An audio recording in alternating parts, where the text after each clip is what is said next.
Morning.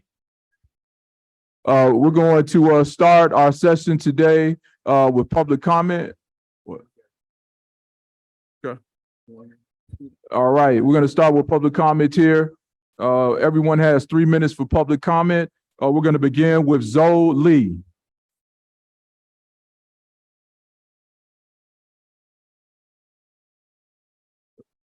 Ma'am, we getting started, man. People want to speak, ma'am. Man, we're gonna start. We're here for public comment. Yeah. Well, the whole city council's not here. So again, Zoe Lee.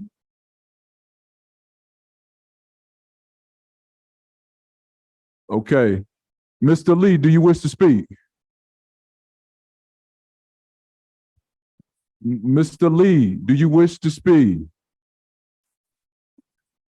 I apologize. I apologize, ma'am. I apologize. I didn't know it was you. My question is, do you wish to speak? Okay, please commence. Okay. No, we do care. That's why we had a session for you. So please begin.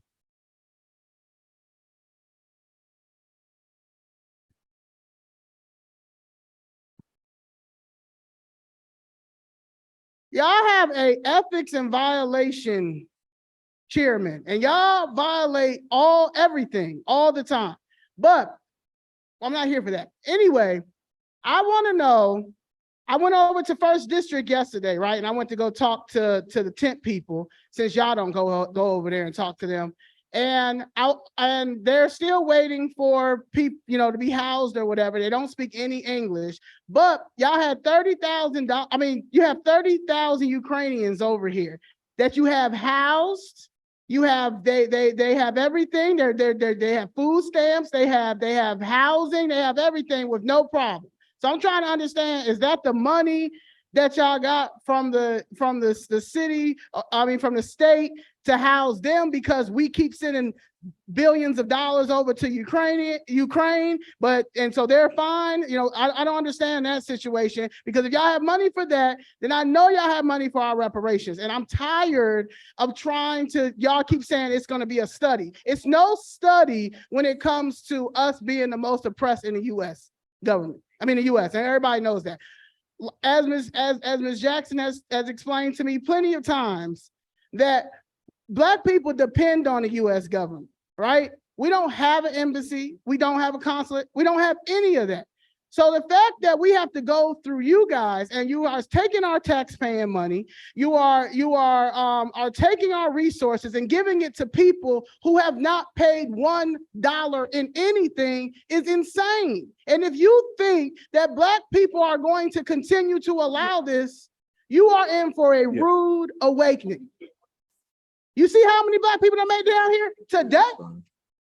It's going to continue. It's going to continue. And we are your vote. We vote for y'all. And half of y'all run unopposed. So we already know that y'all aren't the best. Just nobody else just hasn't ran against y'all. And if I have to get in this political game, I will. And I will run as a Republican. And I will break this Democrat machine. Because that's what it is. And I'm not playing with none of y'all. Y'all gonna find our money. Y'all gonna be older people. Y'all gonna be public service. And if you're not gonna do it, y'all gonna get voted out. And that's real. It don't take a lot to explain to the next Black person how much money we are owed. This is a debt that y'all owe us. Yeah.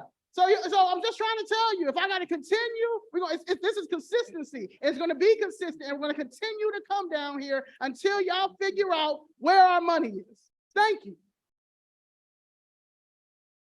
Thank you, Ms. Lee. Next, we will have Jessica Jackson.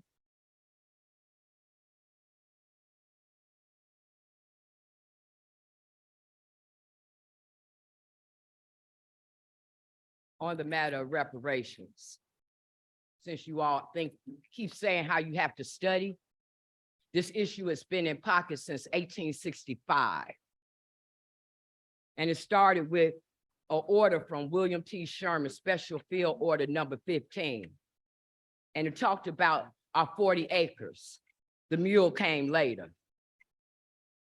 And it reads as follows, so I'm gonna try to go fast. Today, we commonly use the phrase 40 acres and a mule, but few of us have read the order itself. There's relevant parts here. Section 1 bears the representation in full. The island for Charleston South, the abandoned ice fields along the rivers for 30 miles back from the sea and the country bordering the St. Johns River, Florida, are reserved and set apart for the settlement of the Negroes, now made free by the act of war and the proclamation of the President of the United States, who was a Republican, Abraham Lincoln. That got reversed by a Democratic president, Andrew Johnson. Section 2 specifies that these new communities, moreover, will be governed entirely by Black people themselves on the islands and in the settlements hereafter, to the established no white person whatever, unless military officers and soldiers detailed for duty will be permitted to reside, and the exclusive management of affairs will be left to the free people themselves. By the laws of war and the orders of the President of the United States, the Negro is free and must be dealt with as such. Finally, Section 3 specifies the allocation of land. Each family shall have a plot of not more than 40 acres of tillable ground, and when its borders on some water channels with not more than 800 feet waterfront, in the possession of which land and the military authorities will afford them protection until such time as they will protect themselves, or until Congress shall regulate this order. Who came up with this idea?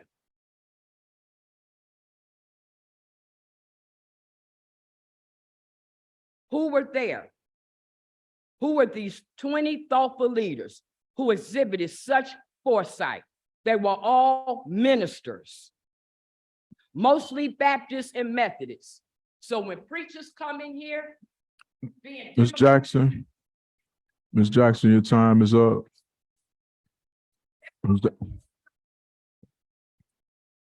Ms. Jackson, your time is up. Ms. Jackson, your time is up. Next, we're gonna have Brother Darrell Hurd.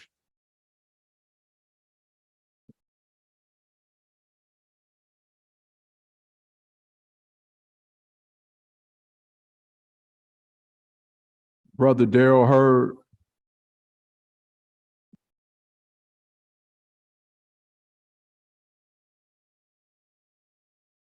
Good evening, brothers and sisters. I'm Brother Darrell Hurd. I'm with the Chicago Nikoba.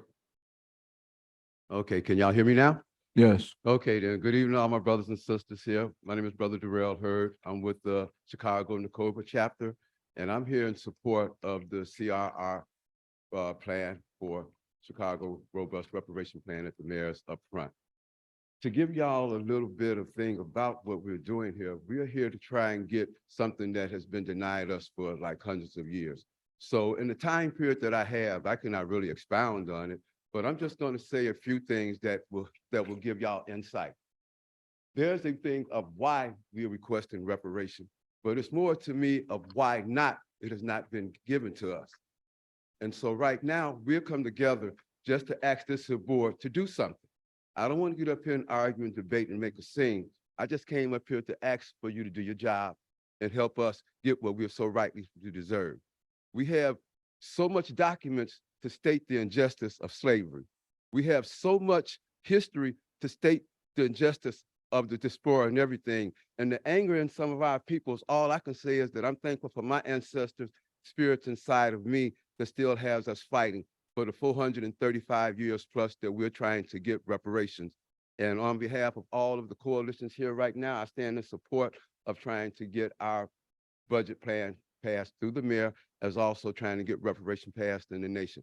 On behalf of our movement, I just say ashe.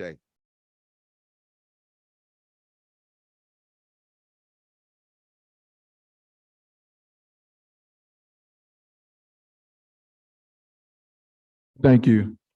Cam Howard.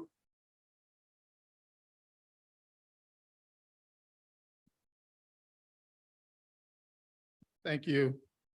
My name is Cam Howard. I'm representing Reparations United, Conrad Rural Community Reparations Commission, Equity and Transformation, Black Roots Alliance, the National Coalition of Blacks for Reparations in America, Chicago chapter, and many other organizations.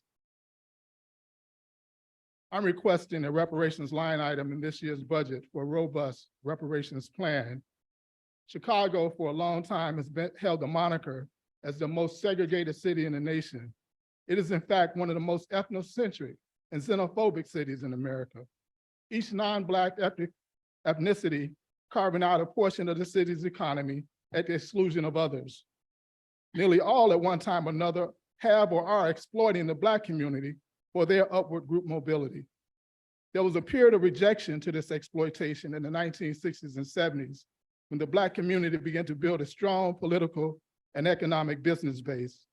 This hard-earned strength culminated with the historic election of Harold Washington for mayor in 1983. At that time, Chicago was seen as the political capital of Black America. Also, according to Black Enterprise magazine, Chicago was also the economic and business capital of Black America, brandishing the most Black millionaires in any city, most Black businesses in a single county, the highest number of workers employed in Black businesses, the highest number of Black businesses with more than 100 employees, the most diverse business base in the country: construction, finance, banking, real estate, manufacturing, media and food processing, sales and services. However, a series of governmental policies were enacted that reduced the political, economic, and business power of Black Chicago. The race wars in City Hall during the first Washington term, dumping of drugs and weapons in our community, then waging a drug war on our communities. The federal faith-based initiative that systematically circumvented and weakened the Black business class of Chicago. Economic subsidies that channel foreign-owned businesses in our communities and subsequently monopolies of businesses in our communities like gas stations, grocery stores, liquor stores, beauty supply stores, clothing stores, etc. Lending institutions that refuse to loan to Blacks in our own community, but willingly lending to outsiders to do business in our community. Then the intentional de-skilling of Black youth by moving vocational courses out of our schools, removing a legitimate path to middle class. The federal teacher loan forgiveness program that sent thousands of white teachers in Black schools who brought with them their racial, cultural biases and low expectations of Black children. I can go on with the very abuses targeted at the Black community in this city by this city. In 2020, I was asked by the Health and Human Relations Committee Chair to bring forth speakers to argue for a reparations commission. I framed that meeting discussion around three broad areas of crimes: genocide, plunder, and apartheid. That hearing ended in a 17-0 vote. Mr. Howard, your 3 minutes are up, sir. Mr. Howard, your time is up. We move to the next speaker. Sir, your time is up. You can have someone else finish. Sir, you can have, if you want somebody to finish, if you want to have somebody finish your statement next, you can do that, but your 3 minutes are up, sir. Sir, please, sir.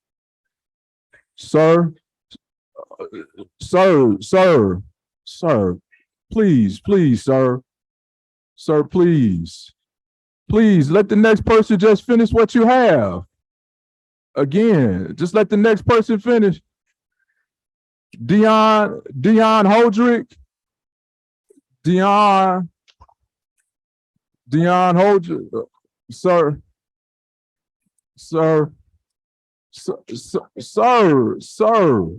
could you calm down? Just calm down.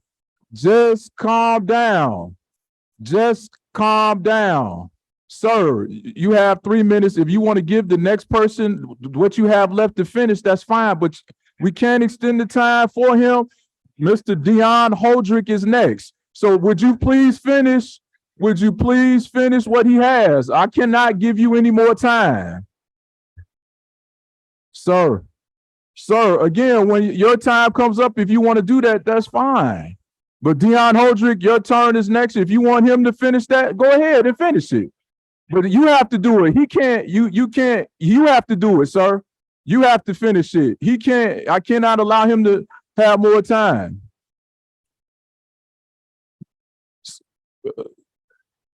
So sir, Mr. Holdrick, you're next.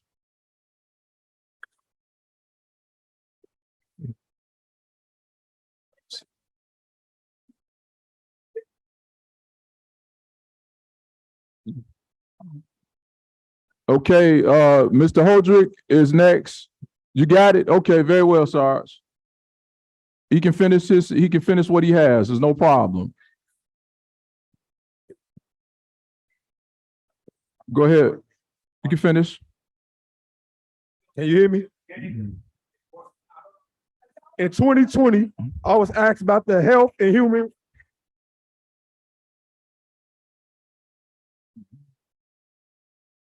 In 2020, I was asked by the Health and Human Relations Committee chair to bring forth speakers to argue for a reparation commission.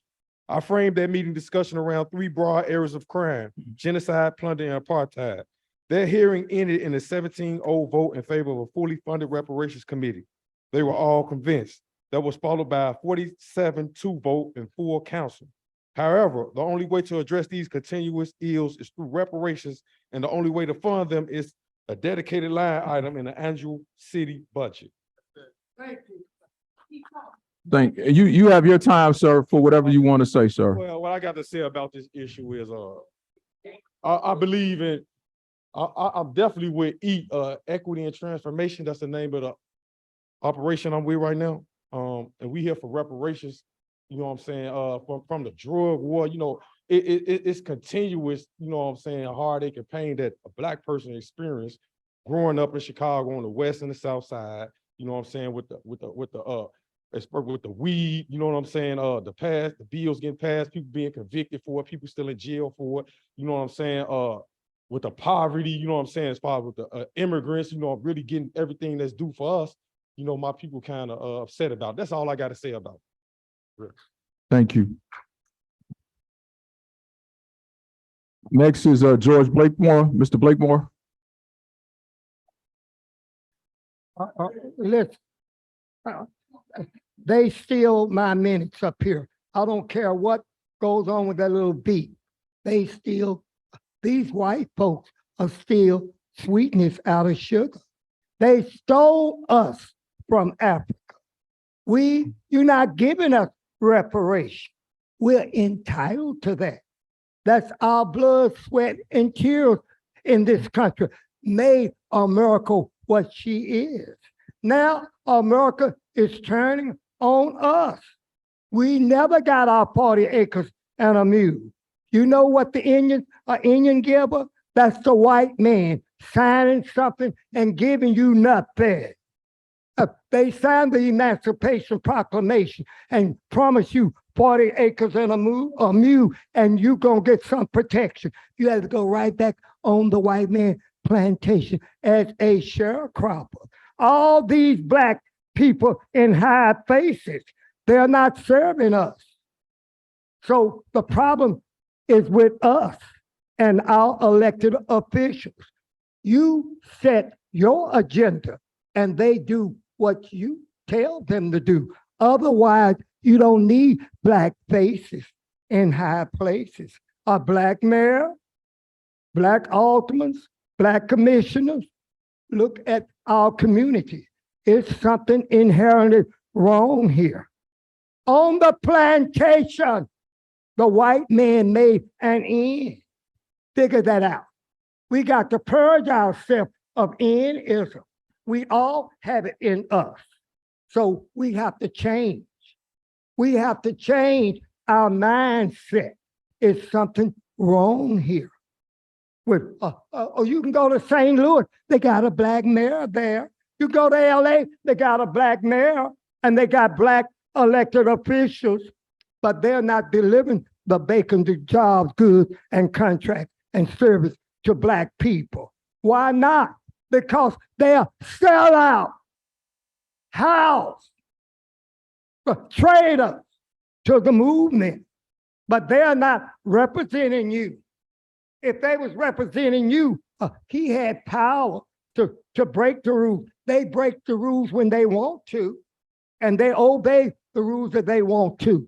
They'll steal sweetness out of sugar. These people will never give us our reparation. We have to take it by any means necessary. You see what I see? The illegal immigrants are getting it. People from the Ukraine are getting it. What are you blacks getting? Nothing. Nothing from nothing. Leave nothing. Thank you, Mr. Blakemore. Next, we'll have, Brother Jordan or Ford.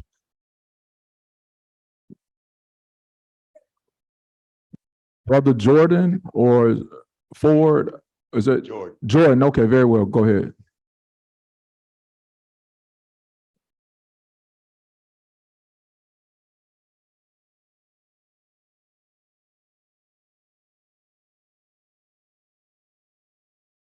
I'm Chicago in Cobra.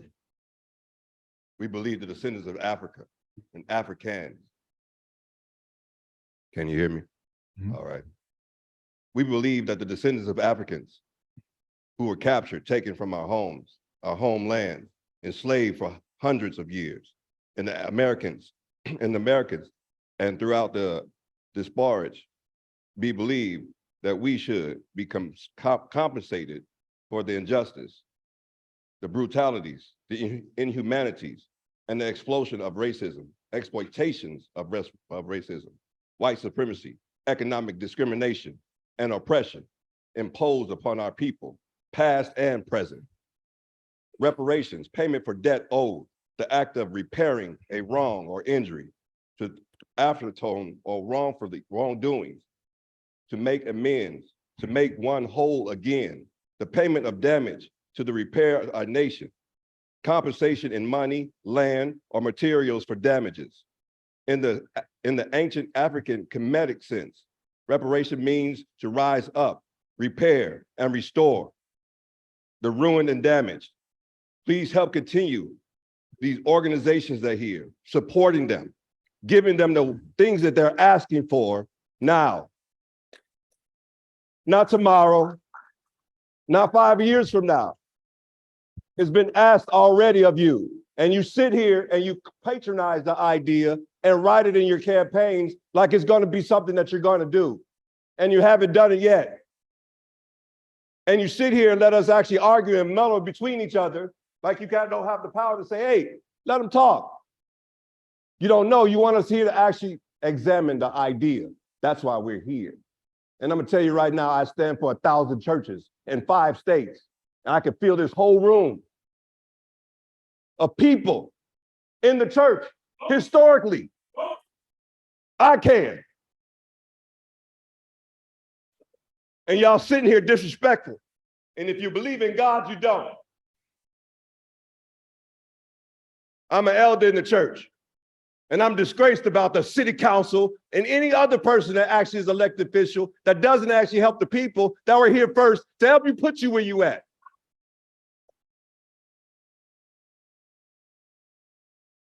Thank you. Next, we'll have Beverly Miles.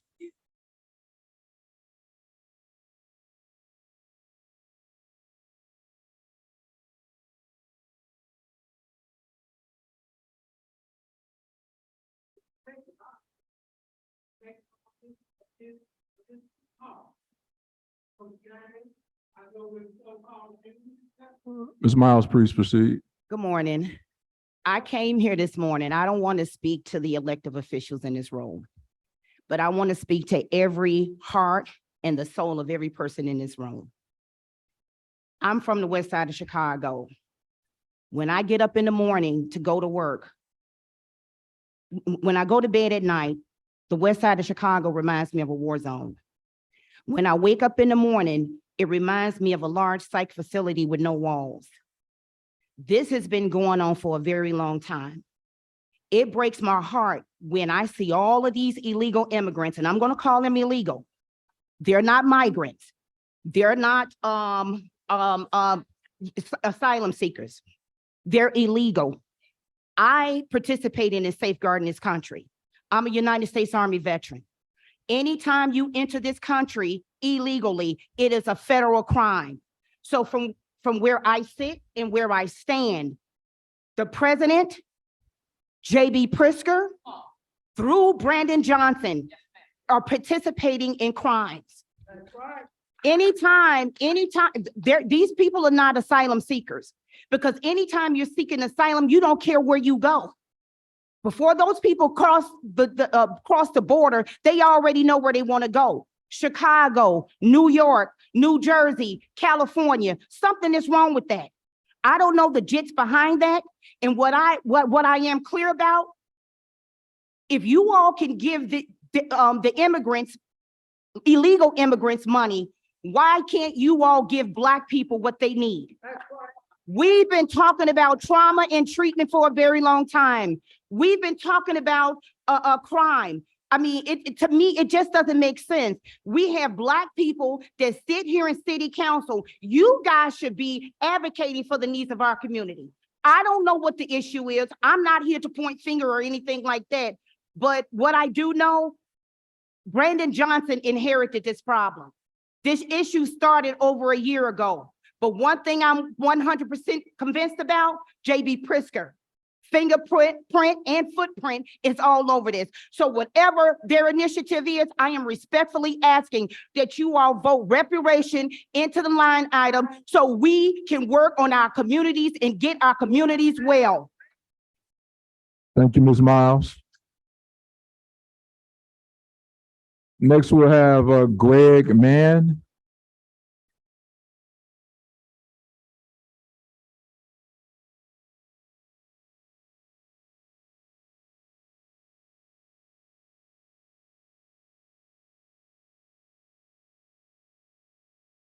Go ahead, Mr. Mann.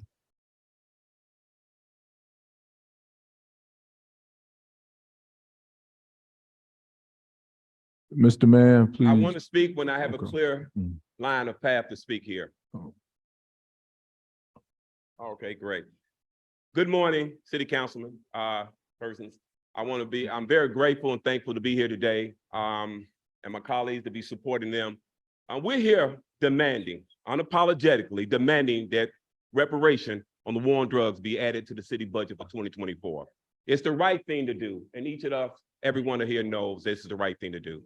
I'm not against the migrants, but I am against them over here and the resources that were deemed to go to our communities and to deal with the issue that Black people have in America was going to be handled. Reparation is something that we're demanding, that we believe that is the right thing to do. The war on drugs was declared way back in the 70s with the Nixon administration all the way into the 90s with Reagan administration.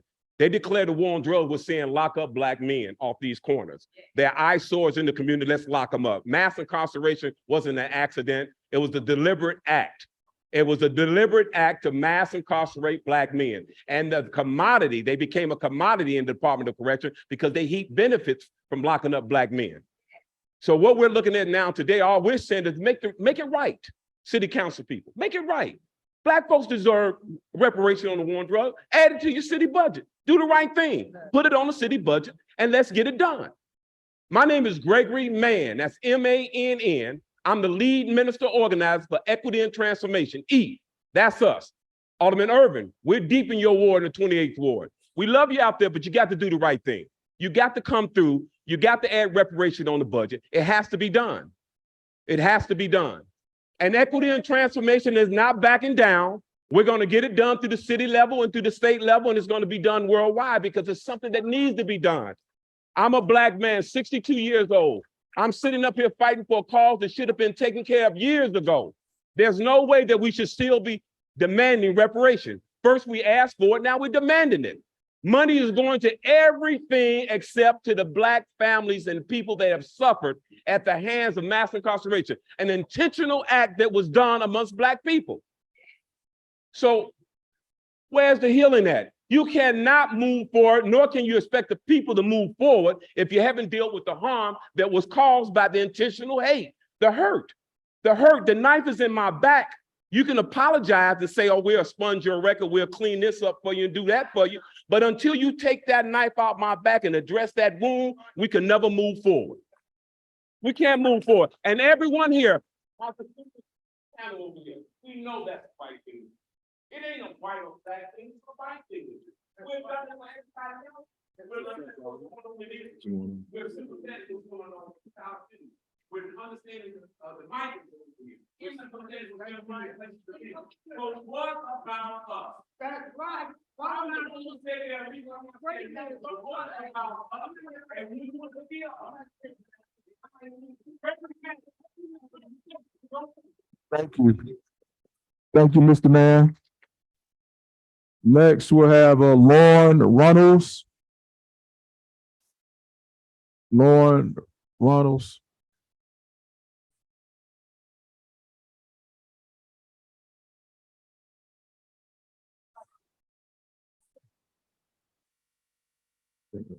Mr. Runnels.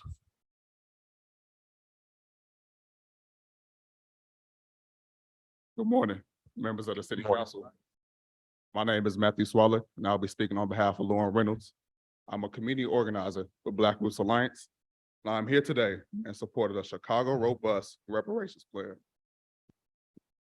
Chicago's journey to reparations began in 2002, when Alderman Dorothy Tillman successfully introduced the slavery-era business, the first municipal disclosure ordinance in America, creating transparency and corporation ties to slavery.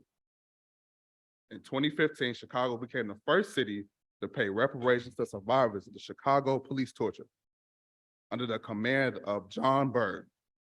Most recently, in 2020, the Chicago City Council passed a resolution that established the Chicago Reparations Subcommittee and a 47-2 vote, whereby the issues of genocide, plunder, were the basis of demand for the subcommittee.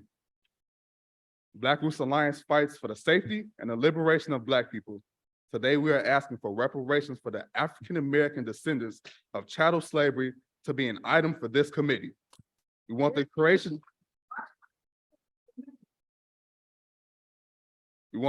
of this office and Black Americans and creation of the Reparations Committee to be funded and complete their tasks. Thank you very much for the time. Thank you, sir. And our final speaker is Beatrice Boyce.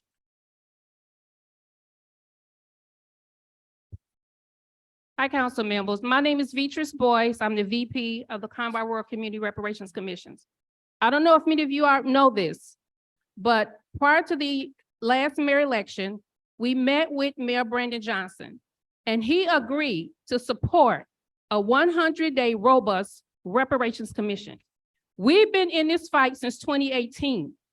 The resolution finally got voted on in 2019, and here we are in 2023. City of Chicago started the local reparations movement that is now a national movement, but we are the last city on the totem pole to have anything established. Now I want to go to a meeting that was had in 2022, a few statements that Alderman Maria had made. And this is her speaking to her council members. And we appreciate this. She says that I have a lot of anger and emotions after hearing the public comments from those that spoke about reparations and the impact it had on Black communities. She also said that she would be calling her colleagues for a direct action plan. I don't know what has happened and it's 3 years later. She also said that we cannot keep doing the same thing, expecting different results. And she asked you, are you listening? Evidently not, because nothing has happened. The community members have given and told us the solution. This is not rocket science, she said. We know what works. We need to invest our dollars in Black communities. Where is the money? She also said, We continually face police violence, state violence with decades of disinvestment, racism, oppression, and I really appreciate those points of genocide. What more do we need to hear? What more do we need to do? How many more riots, protests with the city council and the mayor and the governor, everybody else in power need to listen? Like, how much pain do we need to experience in order for us to move forward with the solution for reparations? She also said, some of you have been working around this legislation. Some of you have been spending a lot of time over the years on these efforts.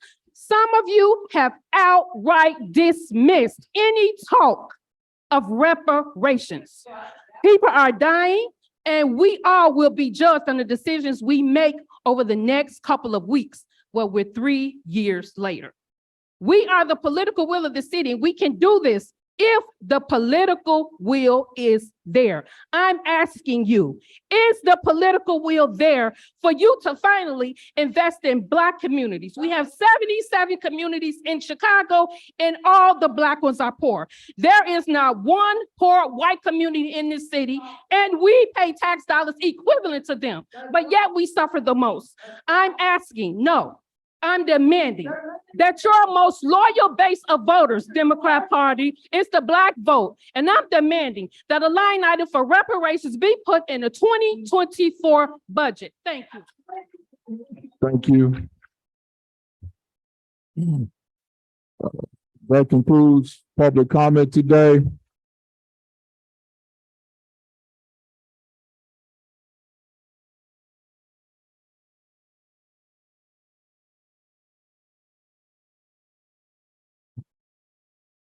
Okay, that concludes public comment. We will start today with Public Safety Administration. We'll open with the Council Office of Financial Analysis and their presentation in relation to COFA. Please proceed. Chairman Irving, Vice Chairman Lee.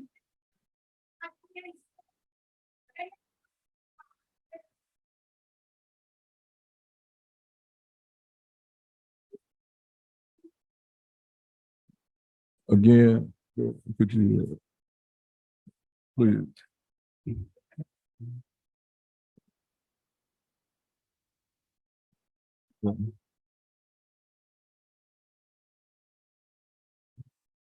All right. Please go ahead. Chairman Irving, Vice Chairman Lee, distinguished City Council and guest, good morning. My name is Janice Oda Gray, and I'm the Acting Director of the City Council Office of Financial Analysis, also known as COFA. I'll be doing a brief overview of the Office of Public Safety Administration. We completed a comprehensive survey with the aldermen, and they did have public safety concerns, particularly about the cameras. And I think there may have been a little misunderstanding.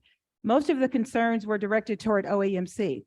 However, it's our understanding that PSA does the placement of the cameras, and they also service the cameras. So this is something that we may want to discuss later. OEMC actually manages the 2,700 cameras. Now let's get to the numbers.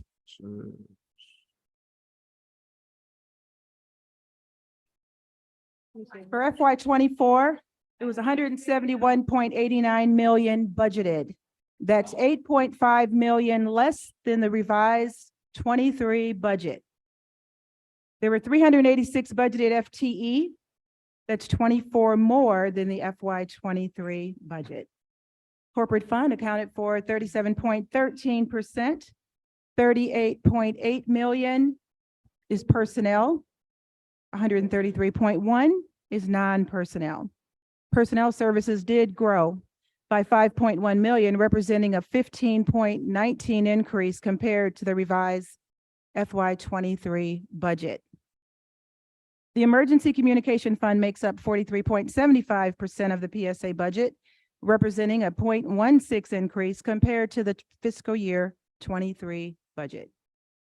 Now, the next screen is looking at the categories, the appropriation categories. As you can see, contracted services is the #1 appropriation category, followed by personnel services.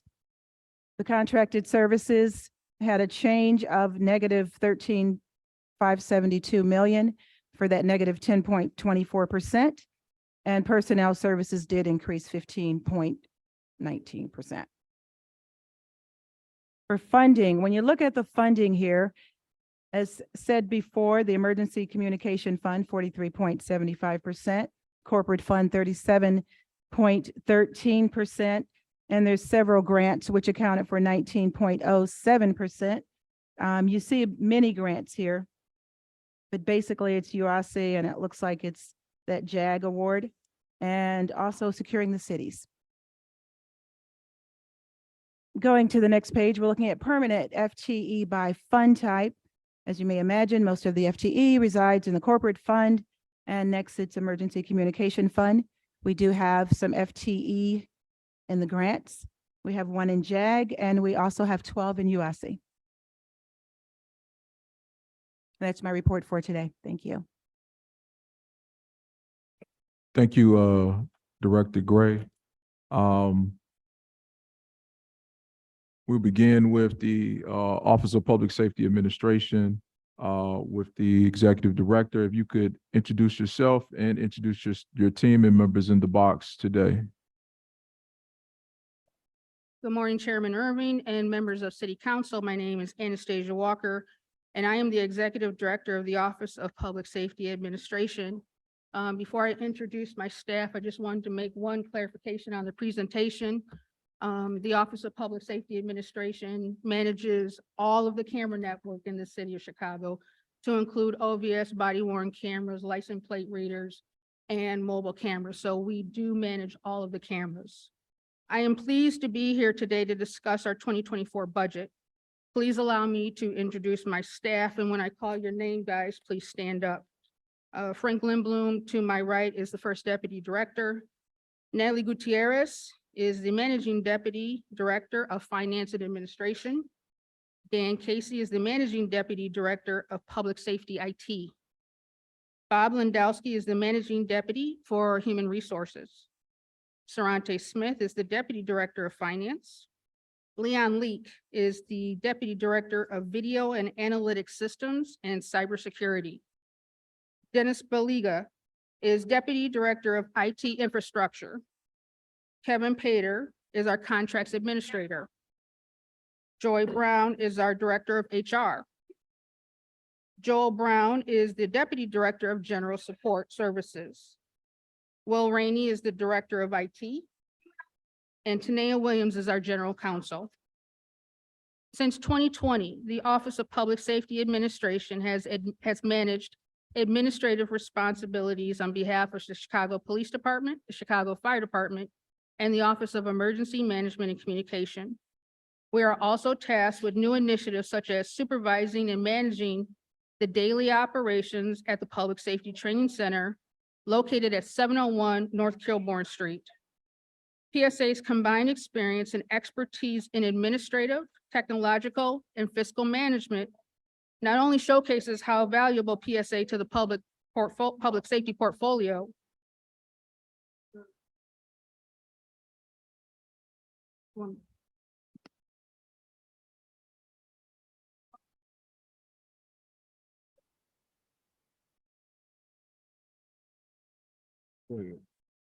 sorry about that. PSA's combined experience and expertise in administrative, technological, and fiscal management not only showcases how valuable PSA is to the public safety portfolio, it also allows our public safety departments to focus on their equally valuable core missions. Public safety departments represent over 43% of the city's corporate budget, and PSA is charged with management of that entirety on behalf of PSA, CPD, CFD, and the OMC.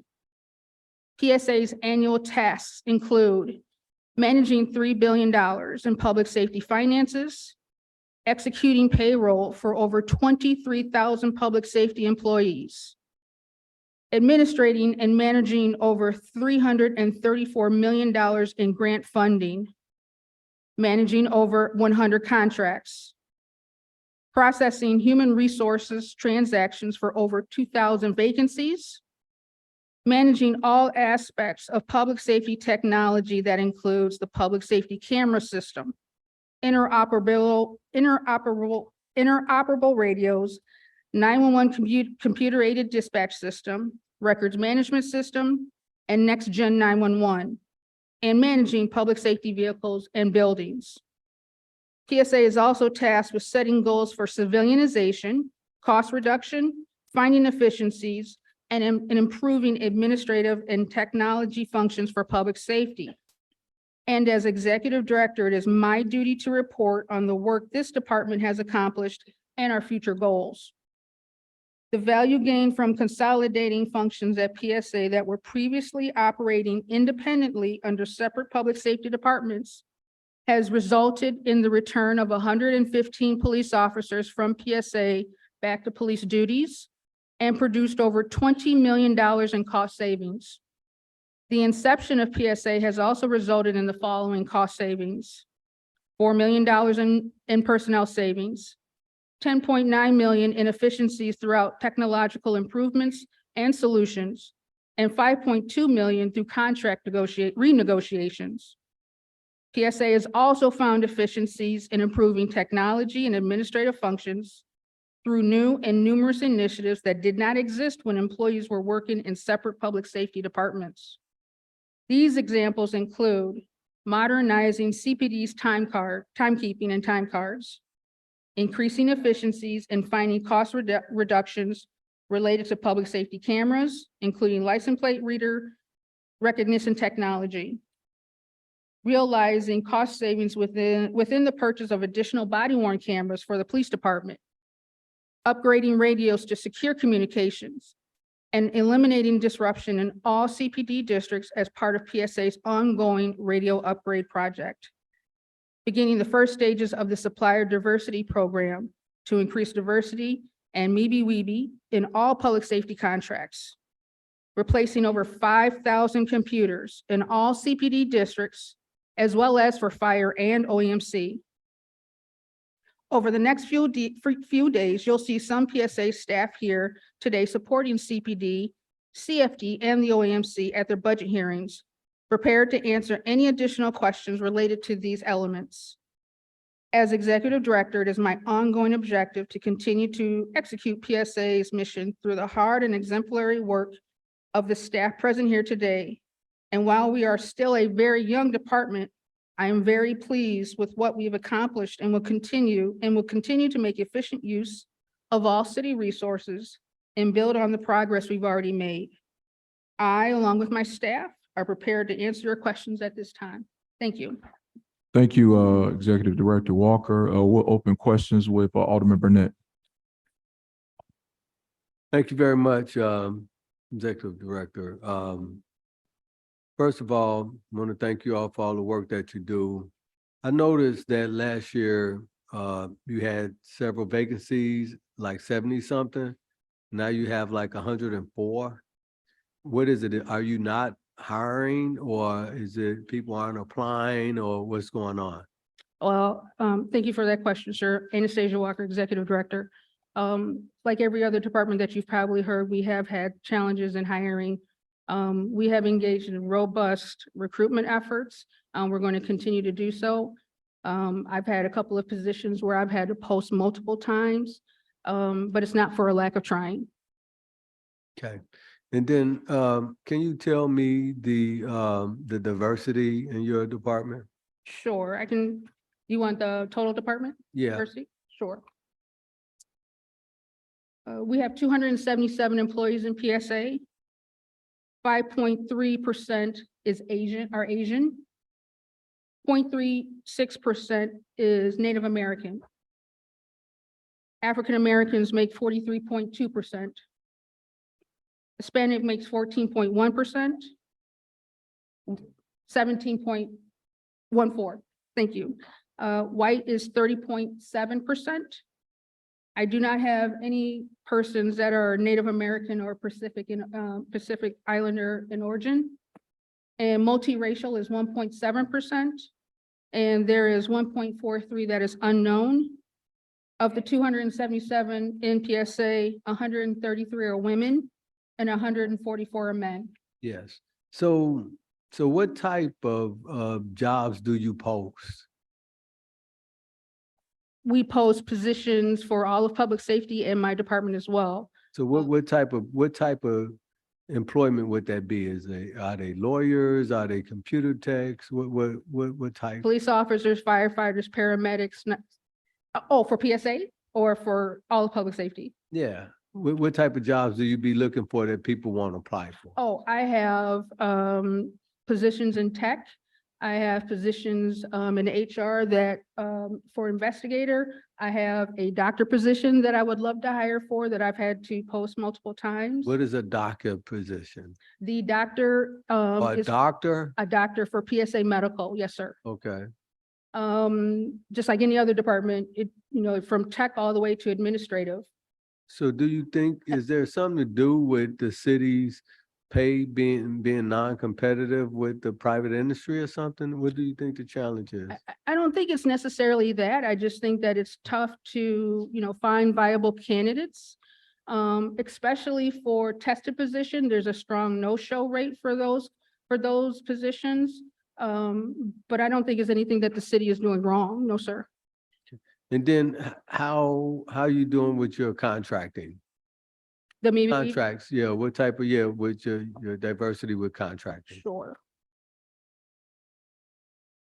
Yes, thanks. So out of all of our purchases, 28% is dedicated to Meeby Weeby, or $14.2 million. And this is through July, sir. Women Business Enterprise is $1.6 million. What percentage is that? That's That part is- of the same? That is 3.1%. African American is 5.8%, or 5.8 million, or about 12%. Asian is 2.9 million, or 5.6%. And Hispanic is 3.8 million, or 7.6%. Fantastic.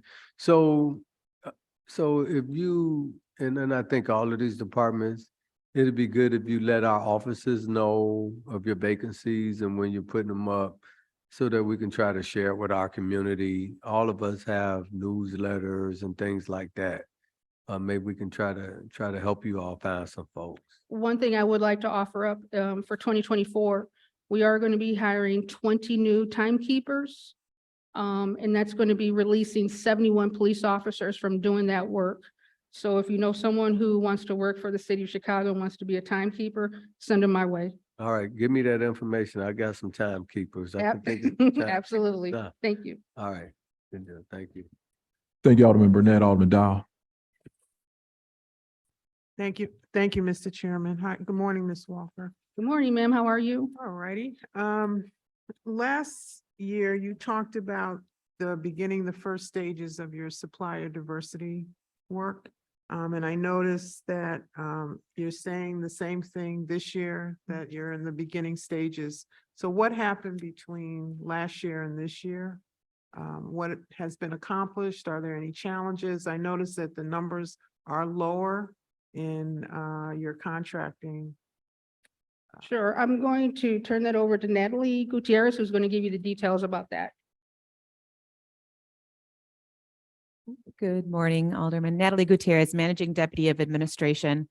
You are correct. So when PSA, since inception, there were a lot of contracts that were still in place and they've been kind of aging out. So as we wait for new opportunities to repost and bring new RFPs to light, that supplier diversity program will kind of take flight and take a whole new look. What we're looking forward to is this year we partnered with the Department of Procurement on their citywide fair, but we will be bringing you a very specific fair for just public safety in March of 2024. And so you might remember it in previous years, we've done that, but we're really going to leverage this a lot more and put a lot more pressure on not just the primes, but potential subs, get the message to you all, and hopefully bring a lot more folks through the door to learn about our opportunities and explain to them at a more granular level what they could possibly be looking for in the next 12 to 24 months to prepare for our contracting. Could you talk a little bit about the kinds of contracts, just to give us a sense of the kinds of contracts the PSA department Absolutely. issues? And if you could speak to the extent to which you do or encourage joint ventures between primes and minority companies. Okay, so in terms of the joint ventures, we do, I mean, we set an expectation on all the primes that they meet at least the city's minimum goals for subcontracting. And our hope is that one day those subs can become primes themselves, of course. We did participate in, I think it was called First Look programs over the last year. And what we did, they were virtual still, but what they did was give subs a lot more insight. We brought the subject matter experts that you see here today and some of those contracts and really digested them well beyond what the buying plan has so that a sub could understand a lot better where that opportunity for them may lie and so that they could prepare. There are certainly a lot of steps we understand with procurement to get your foot in the door with city business. So we want them to be equipped not only on that side, have all their paperwork in place, but then be ready to roll when we post something. As for the types of contracting that PSA does, since we do manage all the contracts on behalf of all of our public safety departments, police, fire, OEMC, and our own PSA, it ranges. For PSA specifically for our department, a lot of technology contracts, a lot of information technology. That's really kind of the meat of it. And there are certainly a lot of sub opportunities available there. Okay. And then I guess my other question is related to the public safety camera program. Last year, the funding was done through bond financing, and I don't think many of us used our menu money for that purpose. Can you tell me how many cameras you've put out there? Sure, I'm going to turn that over to Dan Casey, or no, I'm going to give that to Leon Lee, who can talk about that. And if it was a real benefit to the city to turn it through, through bond financing, this. Good morning, Alderwoman. Leon Leak, Deputy Director of Video Analytics and Cybersecurity. So at this moment, as of the end of last month, we had 300 external cameras that were installed. We have seen improvements on working together. We had many issues where there were multiple camera requests for different locations that were requested through the alderman and through CPD. So this way we were able to avoid trying to do double effort and putting in cameras in certain locations. So it did allow us to streamline that. And we have been able to make those installs. So that's the number of where we currently are. Did that answer your question? Yes, and can you give me the number from last year, same time period? Same time frame. I would be a little bit off. I have the end of the year number. Would that work for you? Say that again, I'm sorry. I have the end of the year. Give me that number, that's fine. Yes, so the end of the year number for installs last year was 407 to include internals. Okay, so do you see yourself doing more? Yes, we will do more. Right now, including my internal cameras, I am over that number. I'm projecting to do a couple hundred more, hopefully by the end of the year. Okay. And have you all done anything to reduce the time period it takes to get from the time that we send a request to you to actually seeing the cameras up and installed? It seems like it takes a long time. Yes. What are you doing to reduce the timing? We are currently working with the vendors to try to speed up the issue of the time frame. We know that we've heard from the alderman, and we are trying to expeditiously make sure we get through your requests, as well as communicate back to you through the portal to let you know about the cameras that you have made requests for. That sounds good, but I guess my question is, what are you doing to reduce the time period? So as we, okay.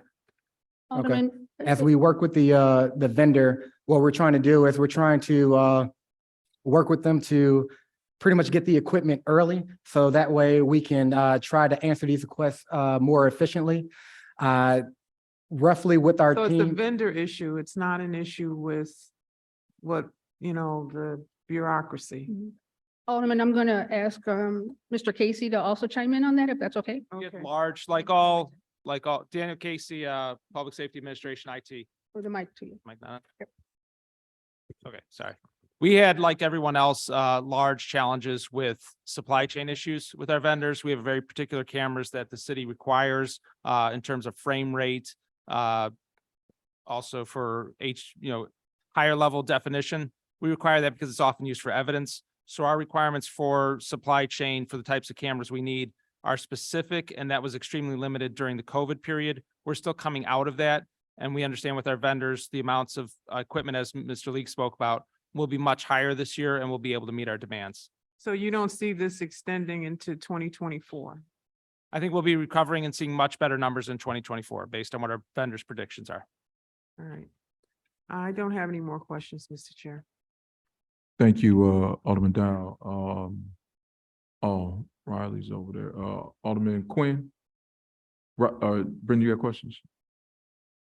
Quinn, I'll come back to you. Go ahead, Alderman Quinn. Thank you, Mr. Chair. Just building on Alderman Pat Dowell's questions. What's the process for cameras? I'm going to ask Dan Casey to answer your question for you. We still have the Aldermanic portal. Those are all then combined together now with CPD. Before, your commanders used to come to you requesting cameras. We're working that together through CPD, through their leadership, and we bring together an organization that Mr. Leak leads with CPD's higher leadership to determine priorities for placing the cameras. I think it would be helpful if you sort of built that out and explained exactly what the process is.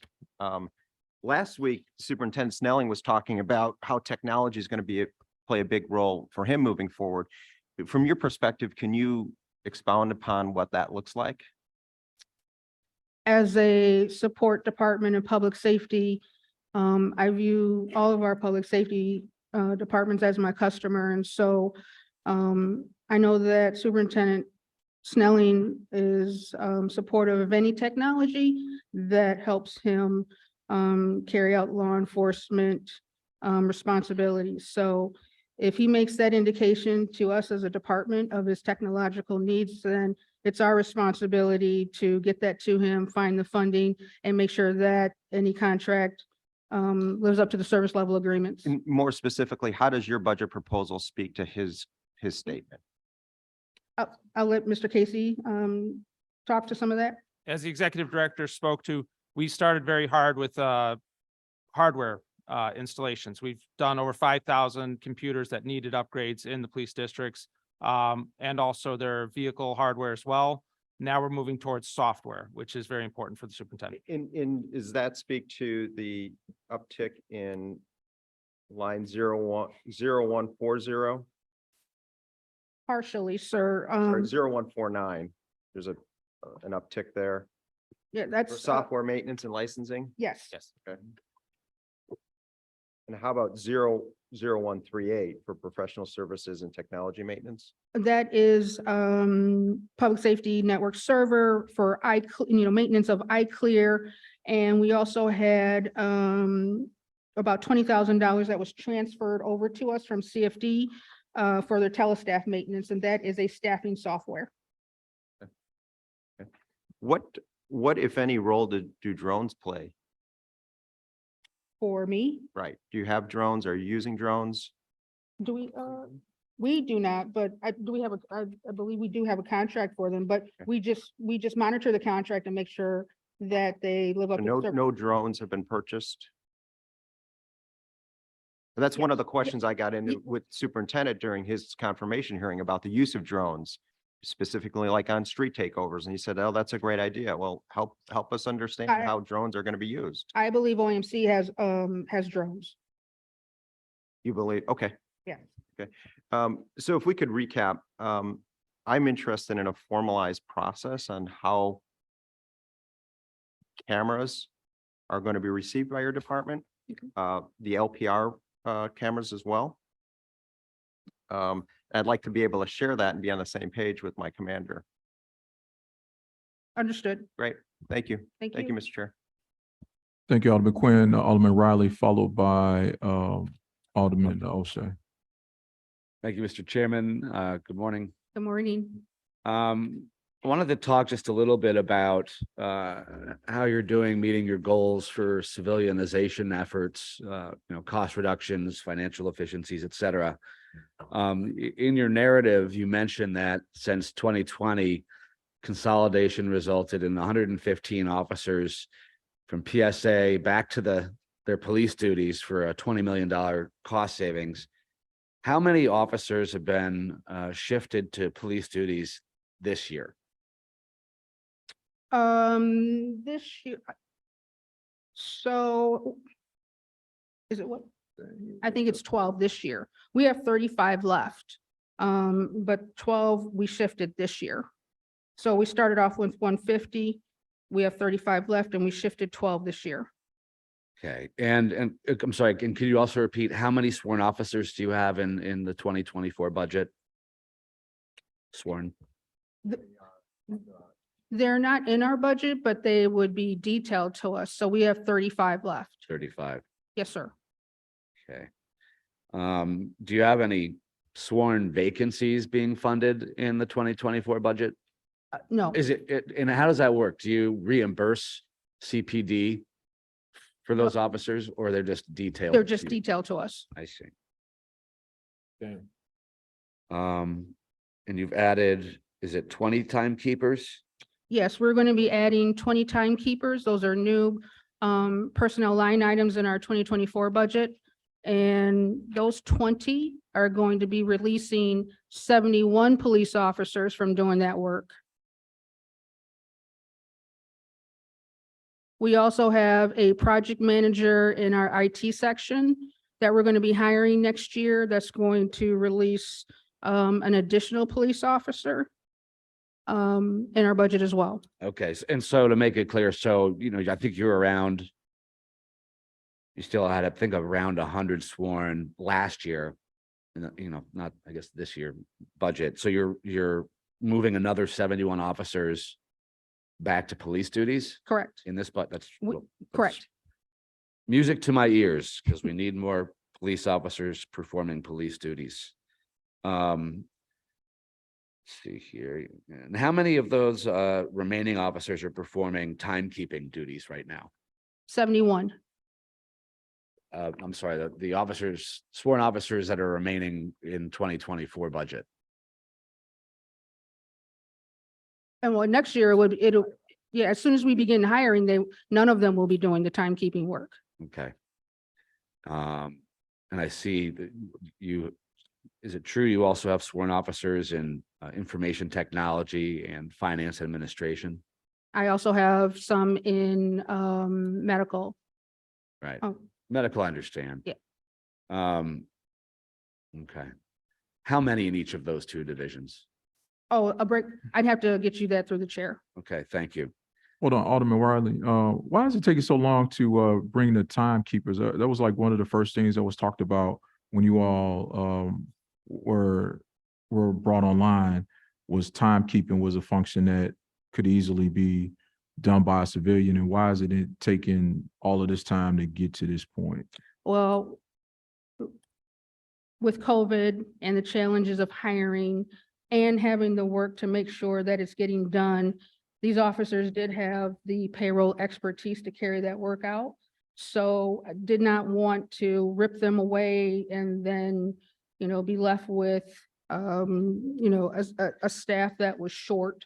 So we decided to do a phased implementation to make sure that we get viable candidates to ensure that the payroll work is being done timely and accurately. So in the phased approach, how many have you moved into that timekeeping position, civilians? Have we, Mr. Lewandowski, have we hired any new timekeepers in 2023? I believe we have. Yes, good morning, Bob Landowski, Human Resources. Yes, this year we hired an additional, I want to say 9 timekeepers. Thus far, it's currently posted for additional timekeepers. It'll start here by the end of the year as well.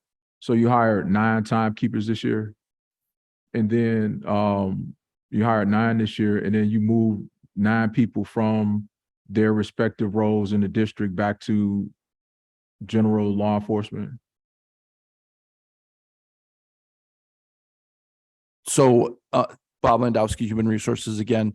The department, the police department would then determine the roles and the duties that they would go back to, sir. Okay, and those are in the districts or in the units? Yes, sir. Okay, go ahead, Alderman. Hey, thank you, Chairman. Kind of following up on that, over the past fiscal year, has PSA swapped sworn officers for sworn officers in, for any civilian positions? I'm sorry, I didn't hear what you said. Over the past fiscal year, has PSA swapped sworn officers for sworn officers in what should otherwise be civilian positions? Bob, do we have any, I don't think we've done that. For the most part, the police officers that we've had have been the ones that we've had, so. Had a lot of turnover with Not a this. lot of turnover. We're just trying to make the conversion as quickly as possible. Okay. Wanted to shift over to, it's also part of your narrative. The progress or lack thereof on upgrading the radios to secure communications. So, you're looking to continue to improve on disruptions in the CPD districts. It's an ongoing project. It's my understanding in talking with the folks who use them, the radios still aren't performing quite up to snuff as we would hope, and that there's a belief that the encryption system is somehow resulting in delays. And that there's still a lot of cross chatter and it's difficult for folks to communicate efficiently. It's a two-part question. How much have we spent to date upgrading the radio system and pursuing the encryption, which is something, certainly an initiative I support? How much we have spent to date? How much do you have in next year's budget? And at what point in time will we have a radio system we're happy with?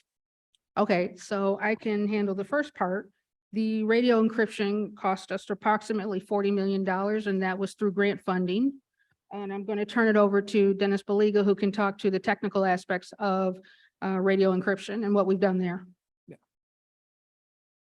Good morning, Alderman. We've fielded a small number of concerns that were brought up that you mentioned throughout the last year, and we've addressed a lot of those issues quickly in terms of the audio quality or issues that you mentioned. There's a learning curve and adjustment that has to be made for the new audio format, which is digital versus what it used to be, which is analog. And for the majority of officers, it's taken them some time to become accustomed to that new audio. Okay. And to the rest of the question, thank you. And to the rest of the question, When will we have a radio system that we're happy with? yes. And I guess, We Yeah. don't, we don't have any, I think it was money that we had in next year's budget toward encryption, and we do not. so this is it. We finished, yes. Okay. But you'll continue to work on some of these, it sounds like training issues. If it's not the technology, I'm assuming it's the human. Dan Casey, If I could jump in, Alderman, it's the difference between like listening to a CD versus a vinyl record, right? One is an analog, and so you hear all of it. The waveform is the same. When any type of like a CD samples at 700 times per second, the radios that we use, because it's going over the air, is a much lower sample rate. So people sound like robots when you first start listening to it, but your ear adjusts. So that was a large part in the beginning. Officers would tell us, I don't know who anybody is on the radio anymore. And that's just, your ear will adjust over time. It generally takes about 2 weeks, but encryption is done. It is out there. We are not having people interrupting anymore. We're not having people use swear words, offensive language, anything of that nature, fake 10-1s. That's gone. The encryption is out there and it is performing as it should. Now, there are tweaks that we definitely have to make, and we do take the officers' feedback in that. In some places, we found that with the digital wave, we're getting better coverage in areas that we didn't have coverage before. However, in some areas, we're not getting the coverage we want. And Dennis and his team constantly work on that to tweak the system, but they're all minor changes that are done at a technical level. It's not a major overhaul. The radios are out there. They have the encryption in them, and the encryption is on the system and is preventing people from interrupting the police officers. We'll definitely sit with you, talk afterwards if there's anything else you want us to look at, and we'll work with your officers. If we're not hearing those complaints at our level, we definitely want to get them and look into them.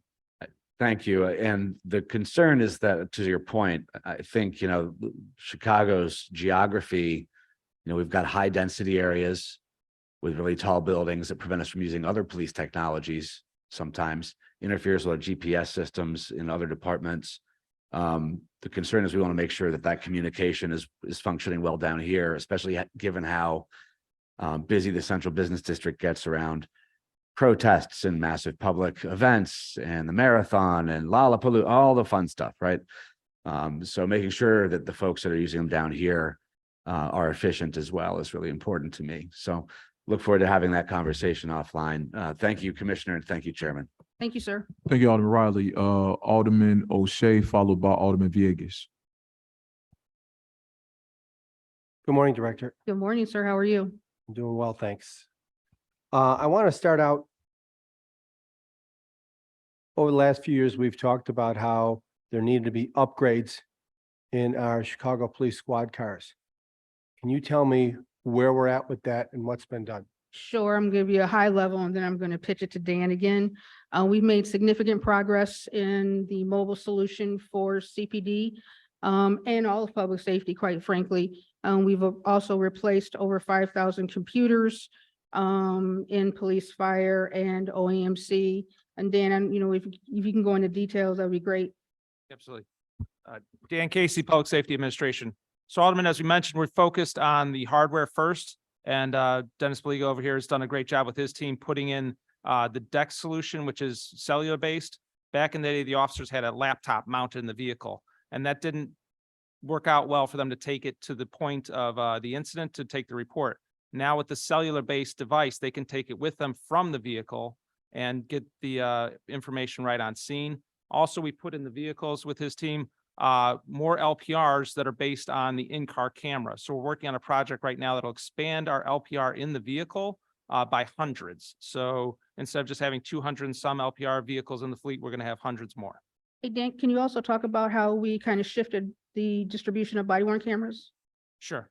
So body worn cameras for special events, every officer needs a body worn camera. We used a program instead of just getting a camera for every officer, paying that monthly bill. We purchased a certain number of cameras to add to the regular fleet that we have. And then the officers can sign those out dynamically as they need them. That saved the city approximately $4.2 million in not paying that monthly bill per officer and having a pool that the officers could draw from when they need them. Thank you very much. That's really great news on all three of those fronts. Thank you for that. I want to talk a little bit about license plate readers and pod cameras. My colleague Alderman Quinn brought it up, as have some other colleagues. I myself have invested several $100,000, as have many people in this room. Probably more need to look at doing that moving forward. And I'm in the far southwest corner of the city. Can't go any further south, can't go any further west where I'm at. And so we've got fiber optic issues. We have transmission issues. And with some of these cameras, we've invested in them and we have issues from time to time. These cameras have proven to be, in my community, solved several crimes and been a part of solving several crimes. Most notably, the retired Chicago fire lieutenant who was murdered in my ward. The cameras there helped.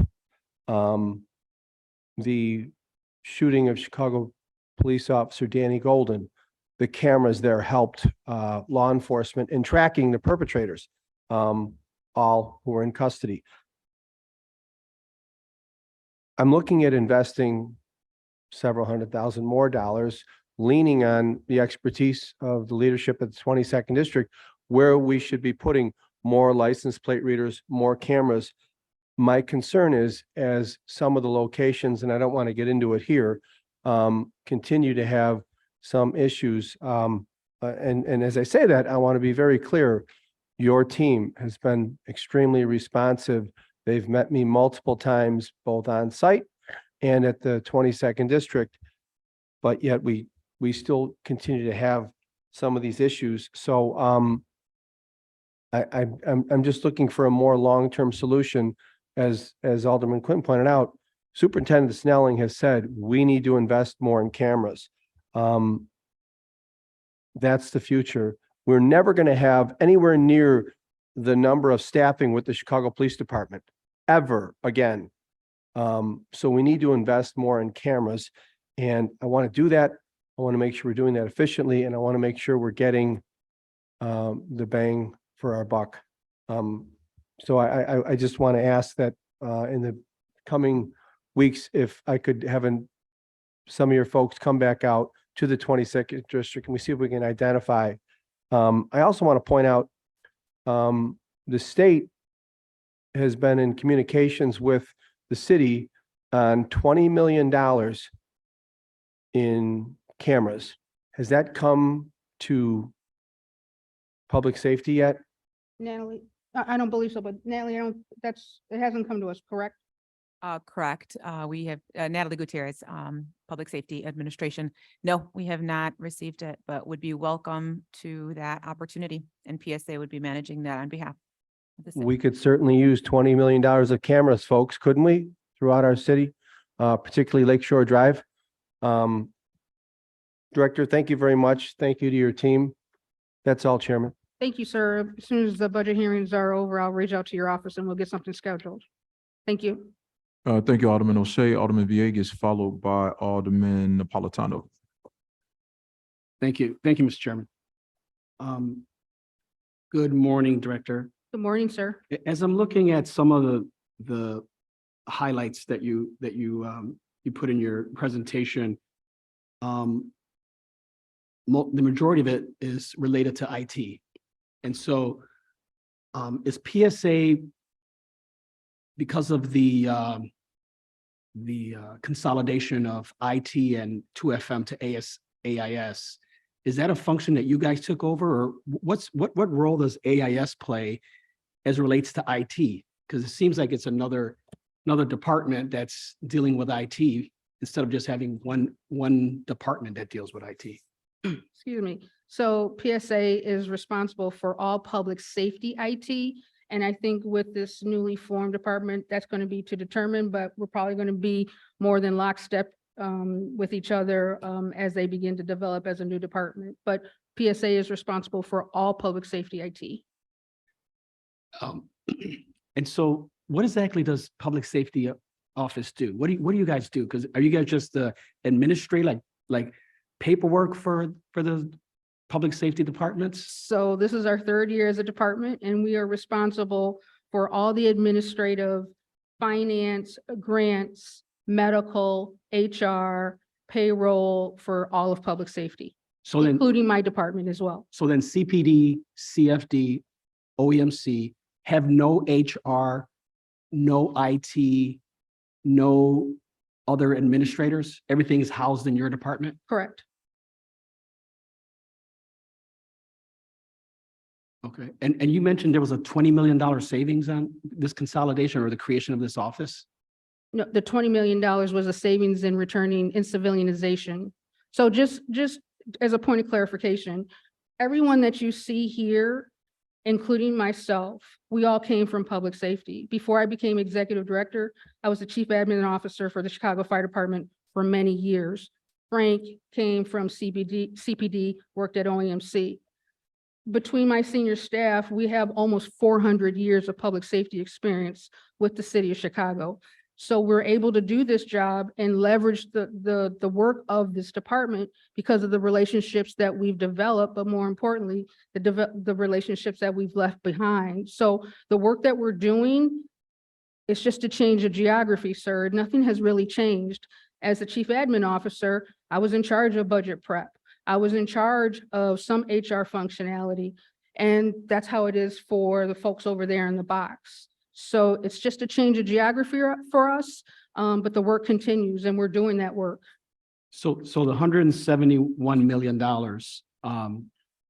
when this office was created 2 or 3 years ago, they took money from CPD, CFD, OEMC in order to fund these positions that you currently have in your department? There's been some line items in all three of those departments that have been transferred to our department because we we have that functionality and or because we manage the contract. So for instance, I think there's a charge for Telestaff, which is a staffing technology for the fire department.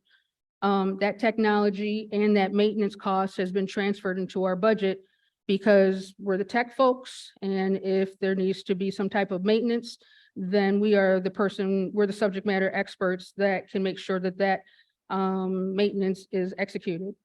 Do we Mr. Chairman, do we anticipate at some point when the consolidation, or I'm saying the separation of IT is complete, that we would be revisiting this department, since a lot of that work sounds like the majority of your work is around IT. So I'm just like trying to figure out why we have an IT department and why would we have a PSA department, regardless if it's public safety or not. IT is IT. And I But think, it's, public safety IT has always been separate from the city of Chicago. no, I understand that. And that's part of the problem. Because I think that when you have an IT department and you have different departments having their own IT internally, these silos that are created, I think that's the problem. And I think that if you're going to have an IT department, that department should have the ability to deal with all IT, whether it's health, public safety, HR, whatever it is. I mean, the fact that we have these mini IT departments is where we find ourselves in a situation where we have all these multiple contracts and we don't know who has all these contracts, and we're spending a lot of money on IT contracts. So I'm just Well, curious as to, I can again, tell you that for public safety IT, the subject matter experts over there. You're good, you're good. Oh, okay. The public safety, the subject matter experts over there are intimately knowledgeable, involved in determining the technological needs of public safety. We work hand in hand with CPD, fire department, and OEMC for the technological needs. Our expertise and our focus is laser focused on public safety.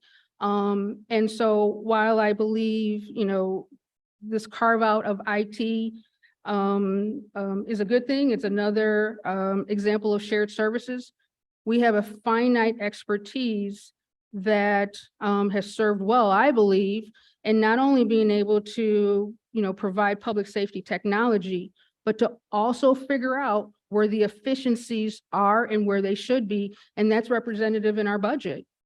no, well, I mean, I guess we'll have to agree to disagree on that. But I think when you're talking about public safety and that's what you're laser focused on, one of the biggest issues in the city is public safety. So I'd like to see, what is it that your department has done around public safety?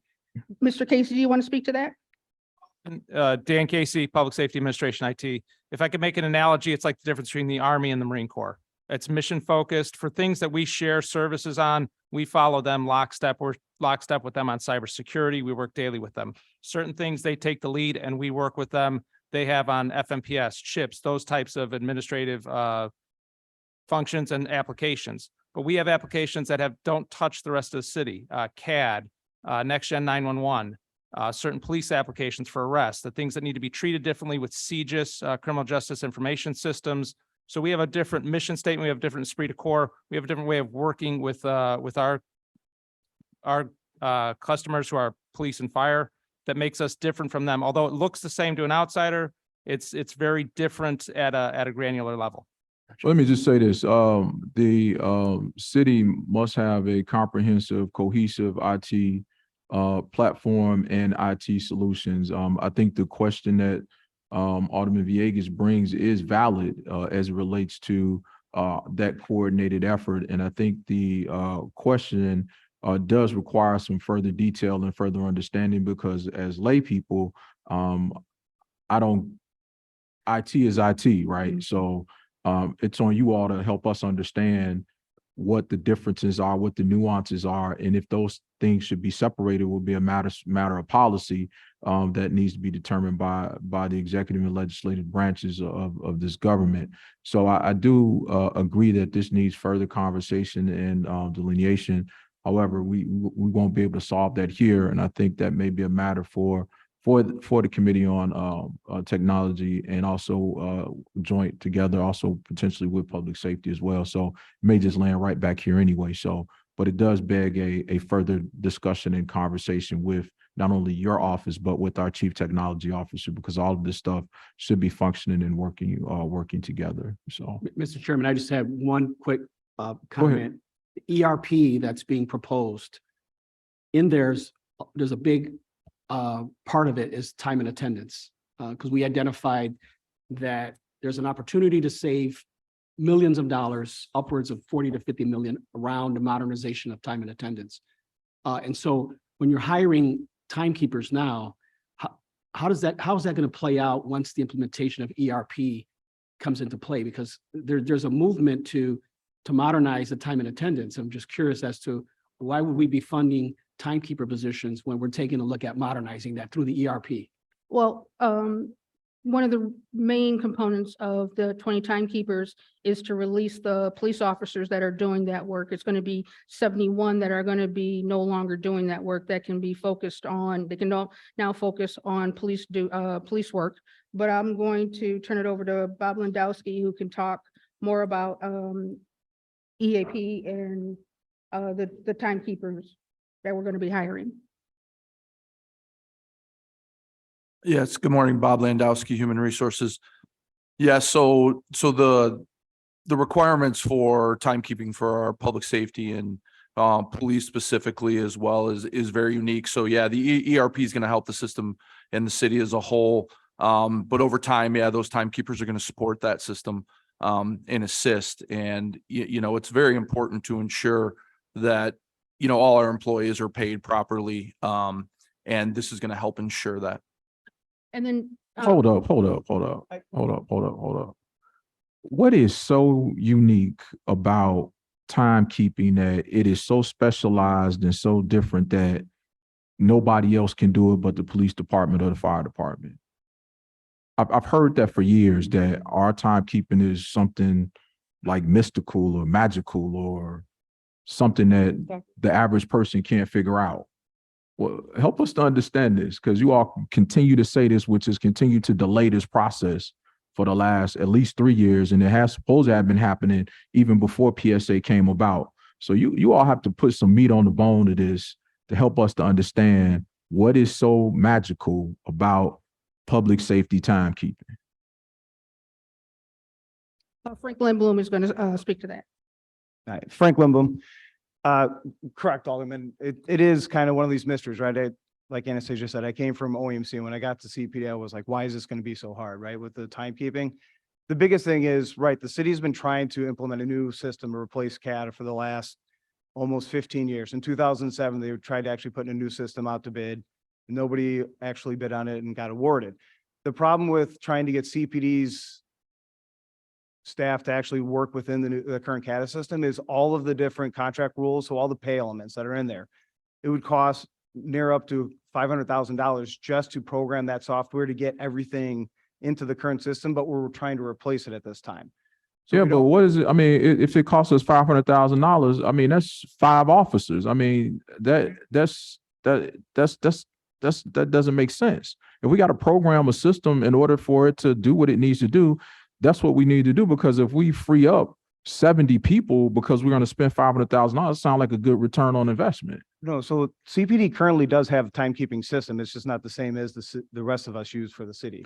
And that's They the have their own. problem. That's what he just said. That's the problem. You're in your own little world over there. And this is No. continue to cost us money. But they are part of the new system. Once the new system is implemented, CPD will be included with the new system. They Right, are and- part of it. But going back to this, But that's what I'm saying. What I'm saying is that, so with this ERP, Right. there's three items that we're focusing on: procurement, Mhm. HR, and finance. Right. And the reason why is because there's millions of dollars in savings around time and attendance. Cook County did this exercise 2 or 3 years ago. We tried to get this previous administration to piggyback on a contract in order to realize the savings, but they decided to go on RFP. Now we're here again, the ERP is part of it. And we're talking about the county saved $40 million a year. So we're thinking we can at least save $40 million a year here on time and attendance. And I think that that's what we're pointing to, because this is just one solution. And the fact that you continue to operate in your own silo is part of the problem. And that's why we, the body, decided that we wanted to advocate for the separation of IT from AIS so that we can laser focus on the efficiencies and delivering of the services at a cost savings to the taxpayers. And so you want to hire timekeepers when we're trying to get it automated through ERP to save money. So just like every department has a timekeeper, or they call them a payroll clerk for payroll. So CPD will be operating the exact same function. They'll be the ones that are doing the edits within the new payroll system once it's on board. So the current 20 that we're gonna add to the budget for next year, it'll be just like any other department. You know, in the police department, that'll be a total of, I think it's a total of 50, I think it's 53 or 54 total timekeepers once we add those 20. That's the equivalent, right? Because there's 13,000+ officers, you know, under the police department. When you compare that, streets and sanitation or CDOT, you know, they also have several timekeepers as well, or payroll clerks in their department. So it's the same thing. It'll be the people operating within the CADA system or the new payroll system once it's on board. So that's how it's going to translate. So they're going to currently work on the new system or the old system, but it'll also translate into the new system as well, doing edits for the police. All right, well, like I said, we'll bring this issue back as we move forward. Thank you, Mr. Chairman. Forward with this. I think I had Alderman Napolitano, you're next, followed by Alderman LaSpada. Thank you, Chairman. Appreciate the opportunity to talk. A couple of very quick questions. One of the things that was brought up first, and if this was asked and answered, I apologize if it's coming through the chair. As far as the aldermanic camera portal that you had mentioned, can you explain that to me exactly? What is that? Mr. Leek, do you want to provide that information, please? Yes, ma'am.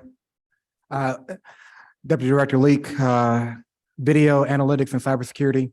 So the Aldermanic portal is something that we've had for several years now, I believe over 10. With that portal, we have 50 different user passwords and users for all of the aldermen, so they can go in and actually place a request for a camera for either a regular PTZ camera or for an LPR. Before, it would be that you would have to dedicate menu money to it. And then at the beginning of just this year, we changed it to where you just make the initial request.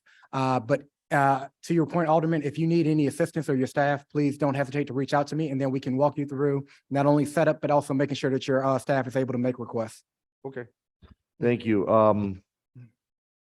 If a camera is applied for, or cameras plural are applied for through this portal, and various locations are given onto the Dropbox, and they're also supported or approved by the commander or the district, who approves or declines the initial request?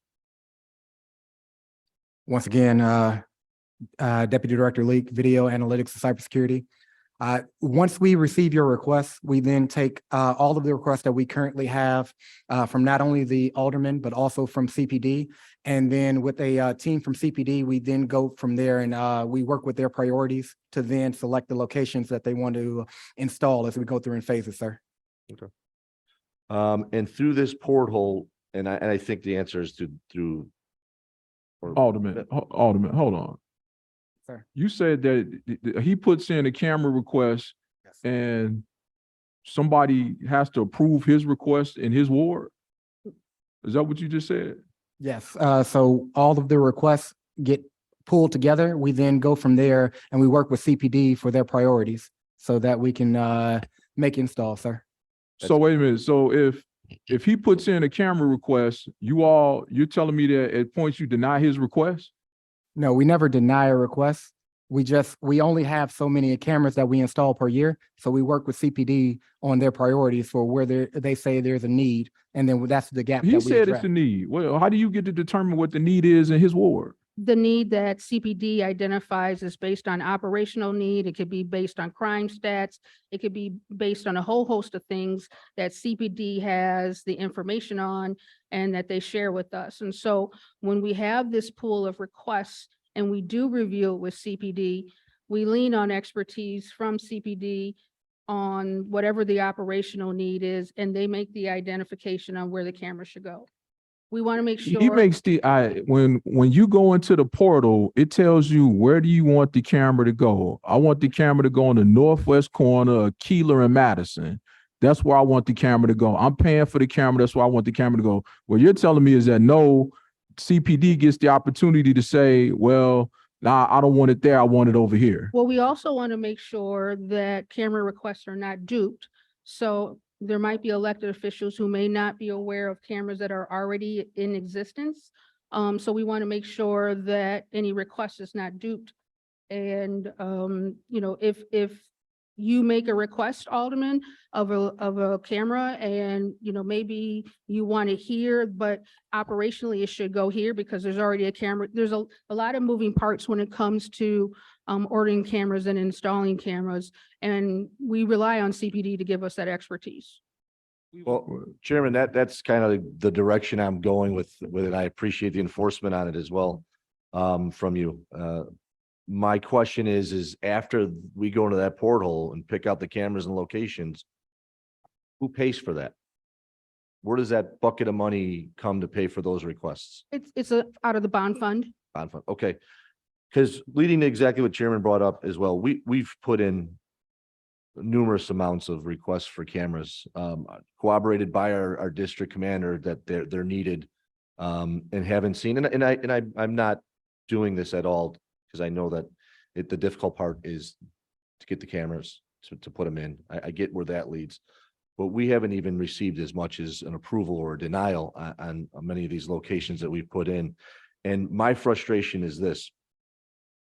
I appreciate this program and I appreciate the bond fund pays for this, but it was a hell of a lot easier to get cameras put in when I did it through my menu and I was paying for it, which stinks because it comes out of my infrastructure, which I could use that to other things. I just feel like that when I'm putting in requests in the 16th district on the far northwest side, that it's getting overlooked. And I understand why, because crime is higher in different areas. But I feel like if this is looked at it as a collective group, that the northwest side is going to get overlooked all the time. And there's no real response to us as far as all these cameras that we have put in that we need, because we have an incredible amount of officers removed from the 16th district, which is the largest district in the city, that our only hope is if we can make up that manpower support by this technology. And I think our new superintendent of police, as well as other commanders and leadership, have kind of corroborated that it's going towards a technology stage when there's a lack of officers. So I have a bunch of requests in that I would just love to get some response back if I'm being accepted or I'm not being accepted. Even if it takes moving it a block down, as long as that we're getting that response in technology, it means a difference to my community. Absolutely. When the hearings are over, I'll make an appointment and we'll give you all the clarification and give you a status of where you are as soon as the hearings are over. Is that a request that you're putting through the chair? Yes, sir. I'd love to have that as a request. Okay, put we'll through the see chair. you in 3 days then. Okay. But just the last but- finish on that too. If this is the direction that we're going, and this comes down to a council, or not our council, a group to say mine are approved or not, we got to go back to putting it back in the menu, because I'll just pay for it then, because I need to get my ward covered with cameras because I have no officers. Understood. Thank you, And- Chairman. Thank you. How many cameras do we have right now that have not, almost say, how many cameras do we have in inventory? We have about 5,599 cameras. In No, the- no, no. I understand. No, my question is, if we go to a storeroom, how many cameras do we have in inventory that are ready to deploy right now? Leon, do you have that number?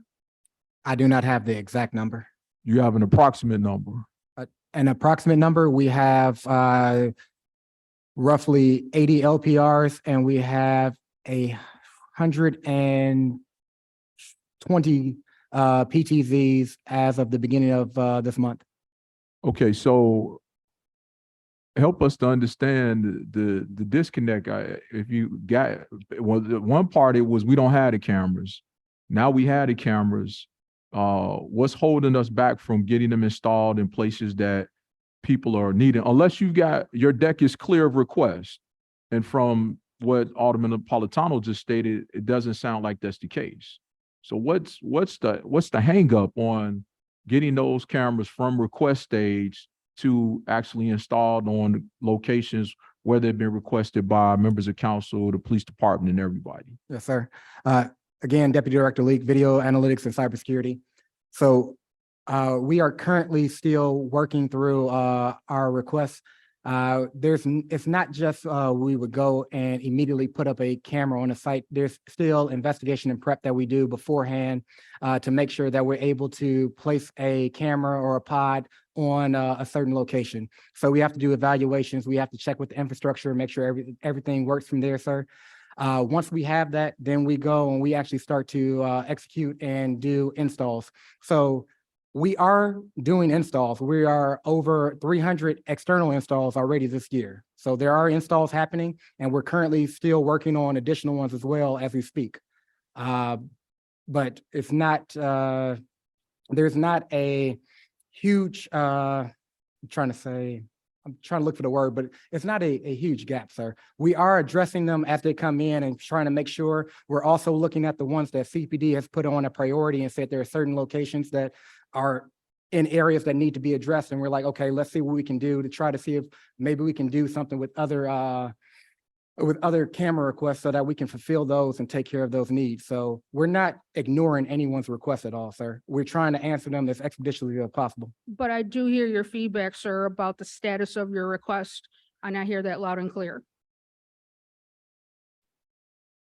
That status comes back, whether it's approved or not approved, still doesn't solve a problem that any ward might have, because it's our problem and we're looking for help. If you decline it, it's still our problem. You know, so I think, speaking of my colleagues, I think this might need to be done have a different process connected to this. I hear you loud and clear. Thank you. And I don't mean to put you on it. I Nope. understand the restraints. This is what I'm here for. Thank you. Thank you. No problem. Thank you, Alderman Napolitano. And the last question I'm going to ask you about this is, what is the current backlog of requests that your department has versus the number of available resources you have? You may not know that today. If you could get that through the chair, we appreciate it. We can get that for you through the chair, sir. Thank you. Alderman LaSpada, followed by Alderman Cito Lopez. Thank you so much, Chair. I will try to be, I'm unfortunately going to start from a really specific place and move to the broad. And I thought when I put this down, that was going to feel anecdotal, but clearly a lot of wards are experiencing the same. So in April of 2022, there was a shooting and homicide in my ward that led to both myself and the 14th district requesting a camera. I put forward a location at neighbor's request. CPD asked for an adjustment. We made the request in April 2022. In November of that year, we asked for a follow-up and were informed that the vendor Motorola had not surveyed the location yet. So at that point, that was 7 months later. In August of 2023 of this year, my office received a letter saying that our request had been approved. So about a year and a quarter later, the request was approved, and I was then asked to sign on an automatic confirmation agreement more than a year and almost a half later than I had made that request. I understand that we're trying to make these placements responsibly, but what is happening that the timeline should be nearly a year and a half from request to installation? And how does either this budget of our headcount or contractual vendors, how does it improve on that timeline? Because 18 months isn't acceptable. I agree with you 100%. As I mentioned before, we experience hardship from supply chain issues with the cameras. And we're still trying to get out of that right now. Dan, do you want to speak to the hardships and what we're doing to combat that? Yeah, we'll do. Daniel Casey, Public Safety Administration, IT. So Alderman, another number that I'd like to share with you is how the requests have gone up over the past years.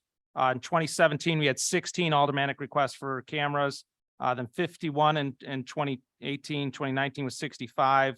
back down to 59 in 2020, and then they went up exponentially in 2021 to 245.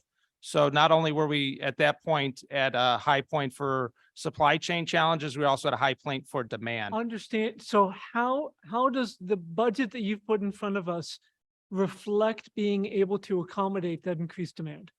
Absolutely. So with the funding, the way it is, we are going to press forward, not only, so the one thing I would add to this is also for maintenance of the cameras too as well, which is a big challenge for us now that we're looking at. Not only is new cameras being used to put out new cameras, but also some cameras need to be replaced. They're 10, 12 years old.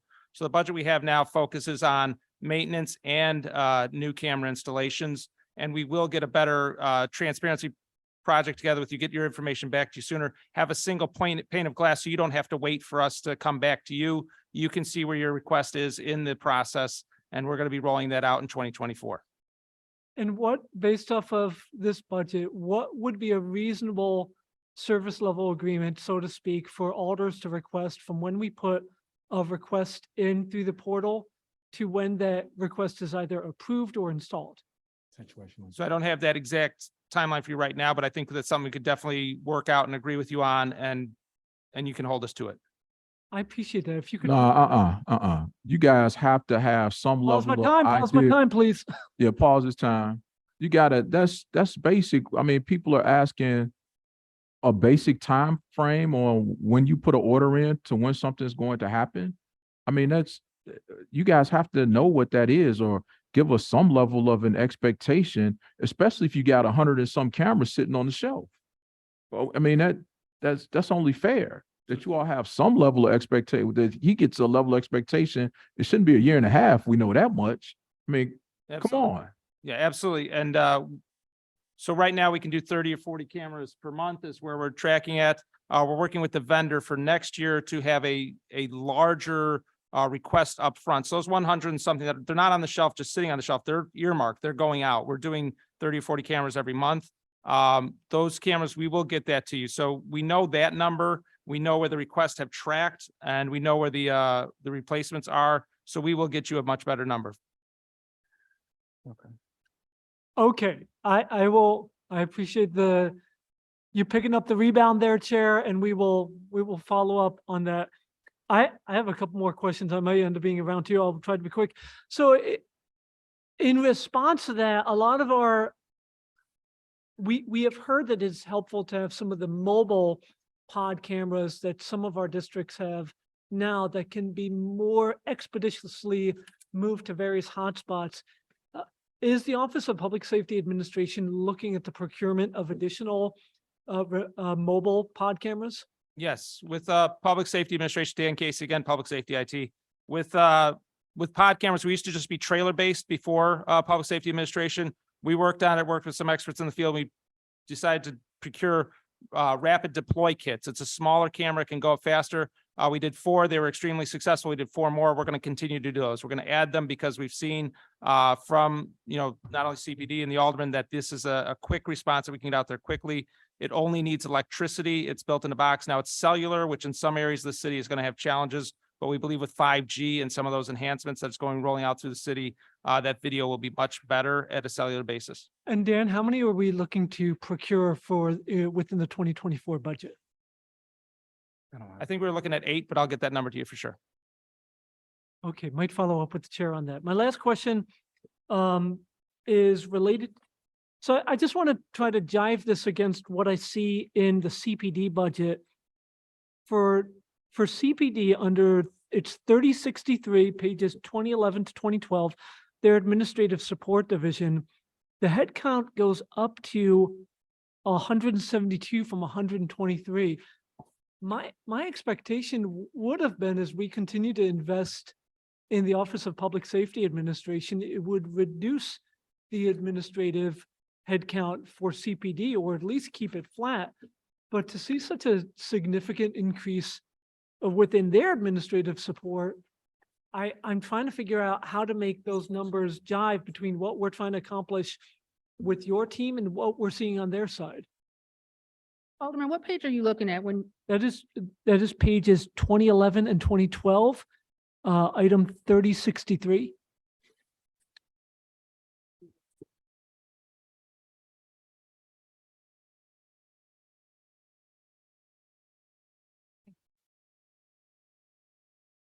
that's in the CPD budget That's in or? the- That's in the CPD. Oh, the budget, sir. CPD, okay, all right, it's in CPD. I'm okay. sorry to reference between the two, but as we talk No, about the civilianization work, if their administrative support headcount is going up by 30%, That's for their that's for the records department. And that doesn't fall under, PSA. So all of the records, arrest records, every single record or every single piece of paper that is generated in CPD, that's the records, section, which is under CPD. but that's not thought, rather, so that's an administrative role that's staying with CPD? I hope so. Yes, Oh. that's a massive, that's fingerprints, that's every single record that CPD produces, is housed with them. Okay, I will keep that question for Chief Snelling. Sir, may I ask one more question to pardon the around 5? Okay, so I was also noting that we're trying to talk about this more, I think, your turnover budget goes up significantly to 1.7 million. This is 7.6% of your total position budget, and that's actually an increased even percentage of position budget from last year. How, knowing that we have this significant turnover number that you're working to meet, how does that affect your hiring plan? How does that affect the positions that we're prioritizing in terms of our hiring? Well, in 2022, my attrition rate was 6%. This year, it's 4%. And so we are stabilizing in terms of PSA. But like every other department, and certainly my experience in public safety, we've learned to do more with less. And with us being a young department, flying a plane as we're building it, we've become accustomed to doing more with less. But we're not, I feel like we're not asking you as a council to do more than less. We want to help you to spend the fullness of your budget. And I'm always curious, and we can follow up offline, but I want to make sure that the turnover numbers that we're putting forward in the budget do not unduly restrain you from hiring the positions that you need to do your job. That's what I'm getting at. I appreciate that. We're also going to be hiring 20 timekeepers, as I mentioned before. So we are going to be adding staff toward the PSA overall staff number. Okay, that's all for me. Thank you, Chair. Thank you, Alderman LaSpada. Going back to those mobile camera devices, what does that cost on a per unit basis? Oh, you got the RDK part? Leon, do you have that number? We'll get you that number through the chair, Alderman, both versus a trailer versus a RDK. Mhm. But it's What's the RDK? I don't know. rapid deploy kit. So that's a camera that can just go on a pole. It doesn't need the whole trailer infrastructure with the generator and the batteries and everything else and the footprint that a trailer takes, right? So we can put them in other places. It's a lot quicker, easier to deploy. All we need to do is our city electricians can put them out there. So it's quicker for us that way. We don't have to go through the vendor. We purchase the kit and then we place it on a pole and our electricians find the electricity, put it into the device. That's all that's required on the scene. And it works back cellular. So the cost on that is a lot lower than what we used to do with trailers. We still have some trailers in the inventory. There's still places where, they are the right solution. But we're focusing more on these rapid deploy kits to get them out there faster, city deployed, and a smaller footprint and much lower cost. So am I incorrect in thinking that the one that a trailer, there was a trailer with a camera Yeah. 12, 15 feet in the air. Is that what you're speaking of, or are you speaking of something else? I'm speaking of something else. So there's both. So we do have the trailers. We still have 4 of those.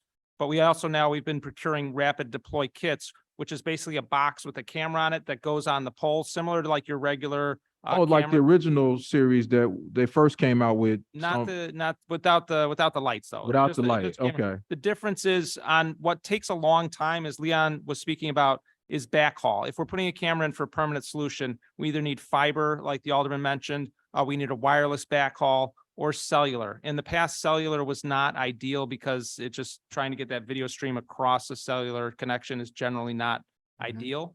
Now with some of the developments in even 4G LTE and where they've gone with that and 5G, we're getting much better cellular data rates. And so we put out a lot of 8 of these now we've procured originally. rapid deploy kits. It's a camera in a box basically that can be put on a pole. All we need for it is electricity, which we work closely with street sanitation, some of the other departments, CDOT, to get that electricity to the box. It can be done in a matter of days, and we can put it in a hotspot if something's required. And they're all out right now. There's been such a demand for them that they're all in places around the city right now. So we're going to get more of those. Okay, and then the trailers, you're not utilizing those anymore, or? We utilize them, and I think are we getting 4 more? One more. One more. We're getting one more trailer, but the trailers are all out right now too, I believe. Okay, how much are those? How much those? Those are about 120,000. Okay, that's an item that, as far as I see, especially on the west side, that the Area 4 continues to request that with only 4 of them or 5 of them, that's a tough, a tough assignment, especially in cases where we have increased, violence and other things. So we may want to look at some additional purchases of those. And hell, I would even opt to purchase one on menu just so that they would have one in the 11th district continuously. So if you could get that to us, we would greatly appreciate it. I'm sure they would appreciate it as Through well. one of the grants, we're working with CPD on a truck mounted mast that they can put a camera up. They can use any vehicle that has a trailer hitch on it, and they can rapidly deploy that as well. So we're looking to put those into the districts. Hopefully in 2024, they put the mast on the back of any police car that has a trailer hitch, and then they can do it themselves. They don't even need to rely on us. They can push these things out there very quickly where they need them. Okay, now that sounds good. I would just like it to be a menu item so we can determine where it goes, and I won't have to That's be not arguing my with you decision, about sir. it. So nonetheless, we shall continue. I think Alderman Cesar Lopez, followed by Alderman Nugent. Thank you, Chairman. I have just a follow-up question. And I know that there's about just roughly about $118 million for contractual services.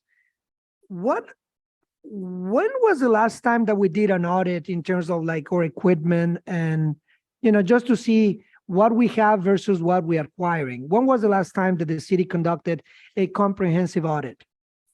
Is that equipment, all equipment or technological equipment or what kind of equipment? Yeah, technological equipment, but in general equipment. And if there are different answers, what is that? Annually. Joel Brown can answer that question. Afternoon, Deputy Director. I'm sorry.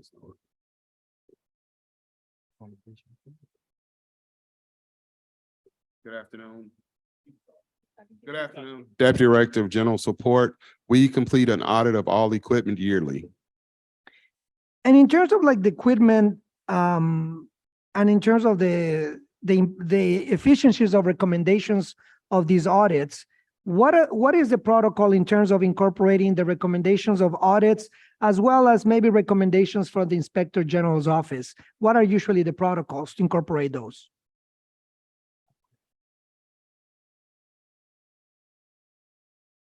Joel, can you answer that? Joel Brown. Deputy Director of General Support. I apologize. I don't have any documentation from the Inspector General's office, but all audits are made public.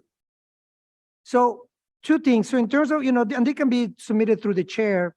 I would like to see the audits in terms of like the equipment, that we have found maybe, because it seems that we talk a lot about efficiencies, and I think that should be part of the audits. And we want to make sure that those recommendations are included.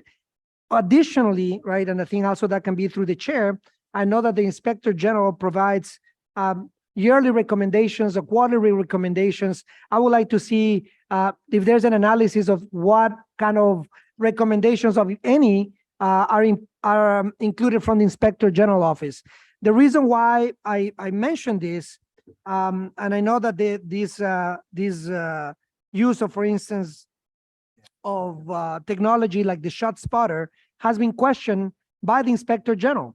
So I want to make sure that when we have recommendations from the Inspector General internally, those recommendations are followed. That is one of the questions. My second question has to be with the modernization of is it the use that you use here? The modernization also you put it here, of civil service in the Chicago Police Department and the Chicago Fire Department and others. Can you tell me a little bit more about that, those efforts and maybe any updates on that, just generally speaking? So I know that CPD is going to be obtaining 400 civilian positions. We're going to be working with CPD to onboard and hire and onboard those people. There's been money set aside toward those endeavors. And we're going to be working with CPD on their priority list, so that we can understand exactly what the priority is and how we do that in a phased approach for those 400. Mhm. In terms of these 400, do you have more or less a timeline of how or this process will take place? Bob, do we have any sense of a timeline for those hires? Good afternoon, Bob Landowski, Human Resources. Yes, we meet weekly with the Chicago Police Department, and we've been discussing these additional civilian positions and the priorities, and to prioritize with the police department in which of these areas, because these will cover a multitude of areas within the department. So for example, training, there'll be an additional on the police's budget, 100 training officers for the training academy. So looking at those positions, we're in discussions now with CPT to begin posting those now, and a rolling process to begin to hire those positions, as an example. Thank you. We can also maybe just get as much information in terms of the timeline and progress of these conversations. Absolutely. Thank you, Chairman. Thank you, Alderman. Alderman Nugent, followed by, she left, Alderman Nugent. I'll figure who's next. Perfect. Thank you, Chairman. Good morning, Director and team in the box. I know, I believe Alderman Quinn had asked you earlier, but can you run me through, if we were to procure a helicopter, what department has that in their budget? We do. So it is in PSA? Yes. And would that be part of the 334 in the grant funding? No, that's it's grant funded, not in 353. It's a USC grant fund, a USC grant. So it would be through UASC? Yes. Did we put out for it? Is it out for bid, or like, where is it? I'll give it to Natalie, who can tell you the specifics. Hi, Natalie. Good afternoon now, Natalie Gutierrez. So this is due to the nature of the purchase, we worked with procurement, and this will be a sole source procurement. Okay. And we did, because it is grant funded, that did have to go through the grantor to receive approval for that sole source. But I did want to clarify, it is in CPD's UASC budget, so you will not see it under PSA's. Okay, so PSA gets the UASC grant and then splits it between police, fire, and OEMC? You got it. Right. Yes. Okay, and then CPD has the UASC money, pardon me, that they put out a sole source contract to get the helicopter. We put, PSA put it out for them since we manage the contracting for all 4 departments. But yes, we are working in conjunction and lockstep with CPD. But the money is in their budget, and we are navigating the contracting on their behalf. Okay. And then we will ultimately process all the payments and such on their behalf as well. And when would we expect to receive the helicopter? The current slated timeline is the end of 2024. Post DNC? That is correct, post DNC, unfortunately. Do we have the ability under UASC to lease a helicopter from other municipalities that have one? So the grant does allow a lease option if you can justify that there's a fiscal element there that makes sense. So if the purchase price was significantly lower than a lease, they might deny it, but that would be something that would have to go to the grantor for pre-approval. But that is an option. We have navigated that conversation with both procurement and the police department. And at this moment, there was a lease to buy option, but that would mean that the helicopter stays with us. It wouldn't just be borrowing it for the duration of the DNC. Are we in the procurement process right now for the sole source? Is it only one helicopter or is it more than one? It would be 2 helicopters. Okay, 2 through the sole source. Do we have the ability to lease to buy the the 3rd? We have been in conversations about it. There has been no funding carved out to date. The funding that was mentioned was just for the two. So if we wanted to add more money, it would take reprogramming or some other options. Okay, I think it's something, obviously, we've all been talking about it, worth pursuing. I'm glad that we're actually moving on a sole source contract finally. I noticed earlier in conversations, we were bringing up interoperability and the radio project. Are our radios interoperable with other municipalities? I'm gonna turn that over to Dennis Baliga. Good morning, Dennis Baliga, Public Safety IT. Yes, all of our radios are capable for the most part with interoperating with state, federal and local partners. Okay, and is the same true for cameras, like PODs? Like if we have something happening between Chicago and Evanston and Skokie and they have PODs up, are they interoperable where we could watch them through different SDSC rooms? Go ahead. Good morning, Deputy Director Leak, Video Analytics and Cybersecurity. We work with the different municipalities so we can have federations so that we can actually see their cameras and they can see ours. So does that answer your question? It does. Okay. Thank you. And then in the budgets, and I was trying to figure out, so if you're on the grant, or if we have north of 300 million that we're receiving that you guys administer, do you have staff on the grant and is that reflected in the budget book? It is. Can you show me where that is? I'm sorry? Can you tell us where that is in the budget book? Sure.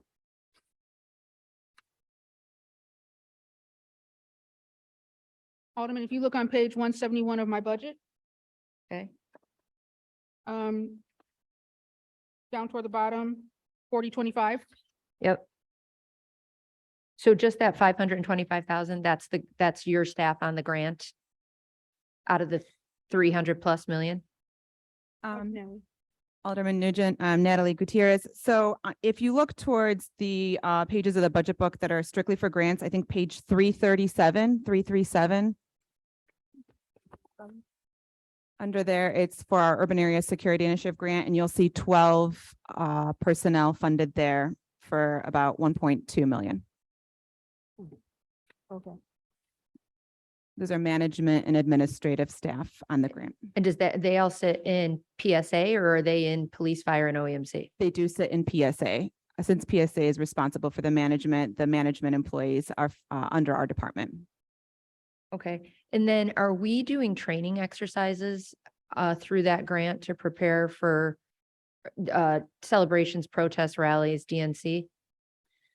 We, so not under the Public Safety Administration portion of UASI, but when you see later during today and tomorrow during fire and police's budget hearings, especially even some of OEMC's, their UASI portions, their grant portions will inevitably contribute to DNC preparations. We're kind of working out those details as to exactly what that's going to look like. They're preparing all their training protocols, but there has been a lot of conversation about this grant being applied towards those needs for all three of those departments.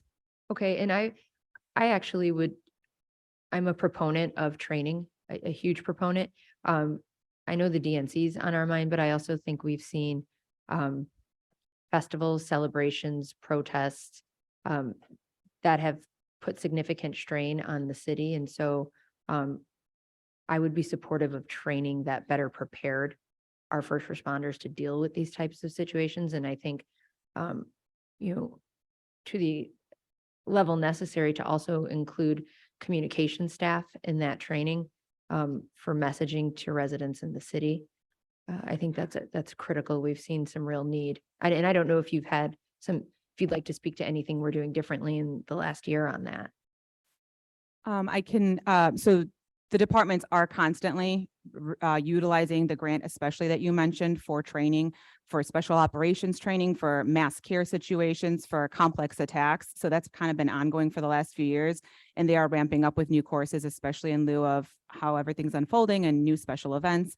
I did want to touch on the PIO portion that you mentioned. They've fully recognized that, and OEMC actually spearheaded that effort just recently when we hosted the National Homeland Security Conference here. One day at the conference, OEMC was able to bring a vendor in to do a simulated experience for that very purpose, for PIO, for messaging, for how between all the departments in the city that would be affected during any kind of mass casualty or special event situation, the PIO staff would be communicating amongst one another. And we were successful in bringing not only other city departments to the table, but regional partners as well, and other cities joined us for that exercise. Thank you. I appreciate that. That's all my questions, Mr. Chairman. Thank you, Alderman Nugent. Just a follow-up on UASC, the 7.3 million in for contractual services, is that for the purchase of the helicopter, or is that something else? What page are you? Same page, 337. Chairman Natalie Gutierrez. So the professional services you see here in the PSA budget is actually for cybersecurity, cameras, and radios predominantly. The professional services line in the CPD budget, I don't have that page in front of me, but can get it to you later. That would have the helicopters on it. So it is not in our PSA UASC budget. Okay. It will be under CPDs. Oh, okay, no problem. Thank you very much. Thank you. Next, we will have Vice Chair Lee, followed by Alderman Vasquez. I also want to recognize former state senators joined us, Jackie Collins from the not the far south side, but we'll give her the southwest side accolades. Welcome to the chamber. Vice Chair Lee. Thank you, Chairman. And thank you for being here with us, Director. I'll be a little all over the place here for my 5 minutes because I've got several questions here. But I want to just make sure that I've got straight because my colleagues have asked about the different positions within your department that are being converted to civilian and how many sworn officers that's going to free up. Can you just repeat for me what that is for OPSA? Sure. So when OPSA started, we had 150 police officers. We're now down to 35. In our budget, you'll see an increase of 24 new personnel positions. 20 of those are going to be timekeepers that are going to release 71 police officers from doing that work. We also have a position in IT, a new position in IT, a project manager that's going to release 1 police officer back to CPD who was in IT. So total, we're going to release like 72 sworn officers back to CPD. Yes. Okay, great. We currently have 35 left in PSA. You have 35 left in PSA. Yes, we started with 150. And you started with 150, but with these 20 new timekeepers, you're going to release an additional 71? Well, they're already in CPD. Oh, they're in CPD. Yeah, they're they're not in yours, CPD, sorry. yeah, and these are police officers that were detailed that came, Gotcha. yeah. Okay, so they were, gotcha. Yes, Okay. yes, ma'am. It makes more sense to me now. I thank you for clarifying that. And we'll ask the questions tomorrow, Chief Snelling, about the 400 civilian positions and what that's going to impact. Can we talk a little bit about the computer-aided dispatch and next gen 911 system? Can we get an update and then whether or not all that's going to be in place in time for the DNC? Sure, I'll turn it over to Dan Casey, who can provide that update for you. Morning. Hi, Dan Dan. Casey, Public Safety Administration IT. We are working very closely and diligently with the vendor for the new computer-aided dispatch system to ensure that they meet their timelines. And our expectation is March of 2024 for a go live. Okay. Great. So in time for the DNC. Correct. Perfect. You know, we talked a little bit about pod cameras as well. So we know through the Aldermanic menu, we have the opportunity to get cameras. So we know where those cameras are, but through the chair, could we get by ward the locations of all of the pod cameras that we have? Leon, do we have maps for the alderman? Yes, ma'am. We have maps for all of the aldermen by request, ma'am. Yep. Okay, if you can send, that would be great. And then with cameras, I asked this question of the AIS. Alderman, I can't hear you. I'm sorry. I asked this question when AIS was before us last week, and that was about placement of cameras outside of police districts. With all of the migrants that are outside of police districts now, they are very vulnerable population. And we've seen things like trying to lure children and others. In fact, there was, I think, a migrant that was hit by a vehicle over the weekend in my district. So I'm wondering, has there been any conversation about installing cameras on the outside of the buildings, of the physical structures of the police district so that we can have some additional eyes on? We have been in extensive conversation with CPD about installing cameras. Leon, do you have a number of cameras that have been installed specifically to deal with the migrant situation? I'll jump in for that. Okay, Specifically 3, just for that situation in particular. However, we're working closely, as the executive director said, with CPD. Many of these buildings were built by the Public Building Commission back in the day, and they put in separate systems that might only be, localized to that building. We're working together with CPD to put those all into their centralized camera system, Genetec, so that they can see that in their SDSCs or any police location or on their cellular device throughout the city. So we're working closely with them. We will talk to them about escalating that and moving it forward faster. Yeah, I definitely want to get the 9th district on that list or higher up on that list. I would assume that every police district should have this though, wherever there are migrants that are still being staged.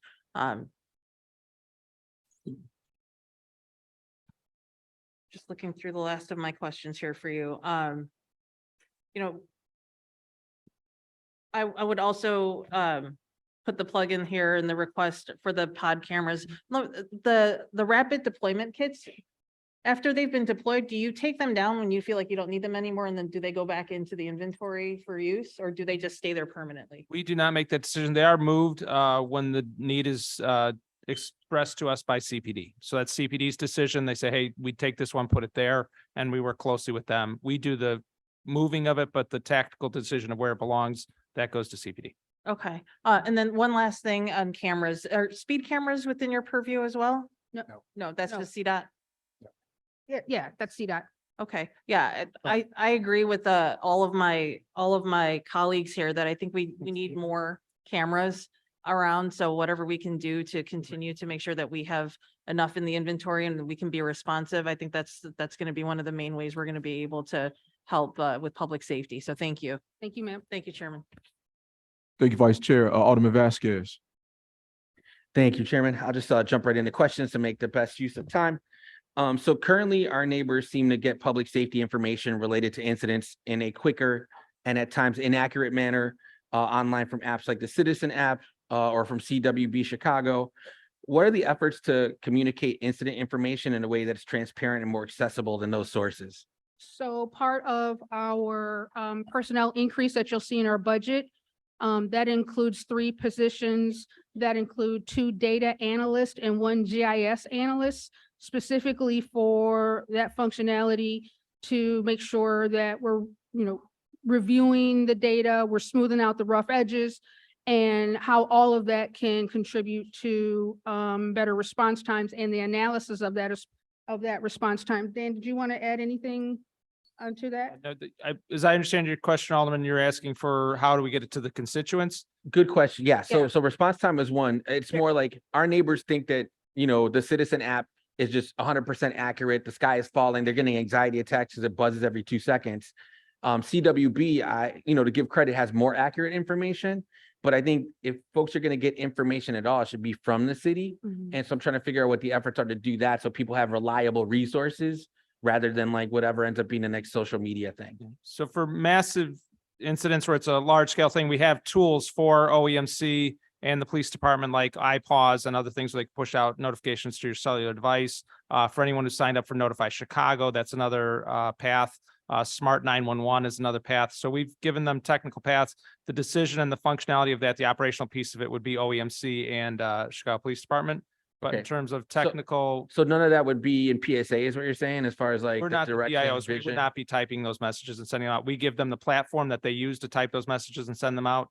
We do not actually do the typing of the message. Okay, thank you. Yeah, just curious, because like the fact that some of these folks get this information means that it's somewhere to be gotten, for lack of a better term. And so I appreciate that. So next question, there are substantial budget line items, 4 million for IT, 6 million for maintenance and licensing, 3.2 for mobile communication. through the chair, if you could give like a more of a line item breakdown of those large funds, because I mean, obviously, I think it's necessary investment, but want to know what that's being used for. Okay. That'd be helpful. Yep. Also, I guess to follow up, there's a drugs, medicine, and chemical materials line item for $25,000. Just kind of curious what that is. What page are you on, sir? Oh, let me pull that up. I know you guys are, I think it's like 167. Or it might be 166. Let me just pull up what the page is. 25,600? Yeah, okay, so it's 167 under 0300 commodities and material. 0342 says drugs, medicine, and chemical materials is $25,000. Sure. Sarante Smith, can you give the details for that? Sarante Smith, Deputy Director of Finance, is for hepatitis B vaccinations. Oh, got it. Okay, thank you. And why is that y'all instead of like CDPH? That's just for specifically CPD stuff? This was a line item that transferred from CFD or CPD medical. Got it. We- Okay. What does the 3.7 million for consent decree go towards? And I say that because every year when we have reporting on the consent decree, we are not the best at it. So just curious what the metrics are for determining progress and success if there is 3.7 million for the consent decree here. Bob Landowski, can you talk about that? This is for. Is that the Purposes is specified 9,200. That's on page 169. Consent decree is a line item. oh, okay. I think, Dan, that's you, actually. I might have made a mistake about that.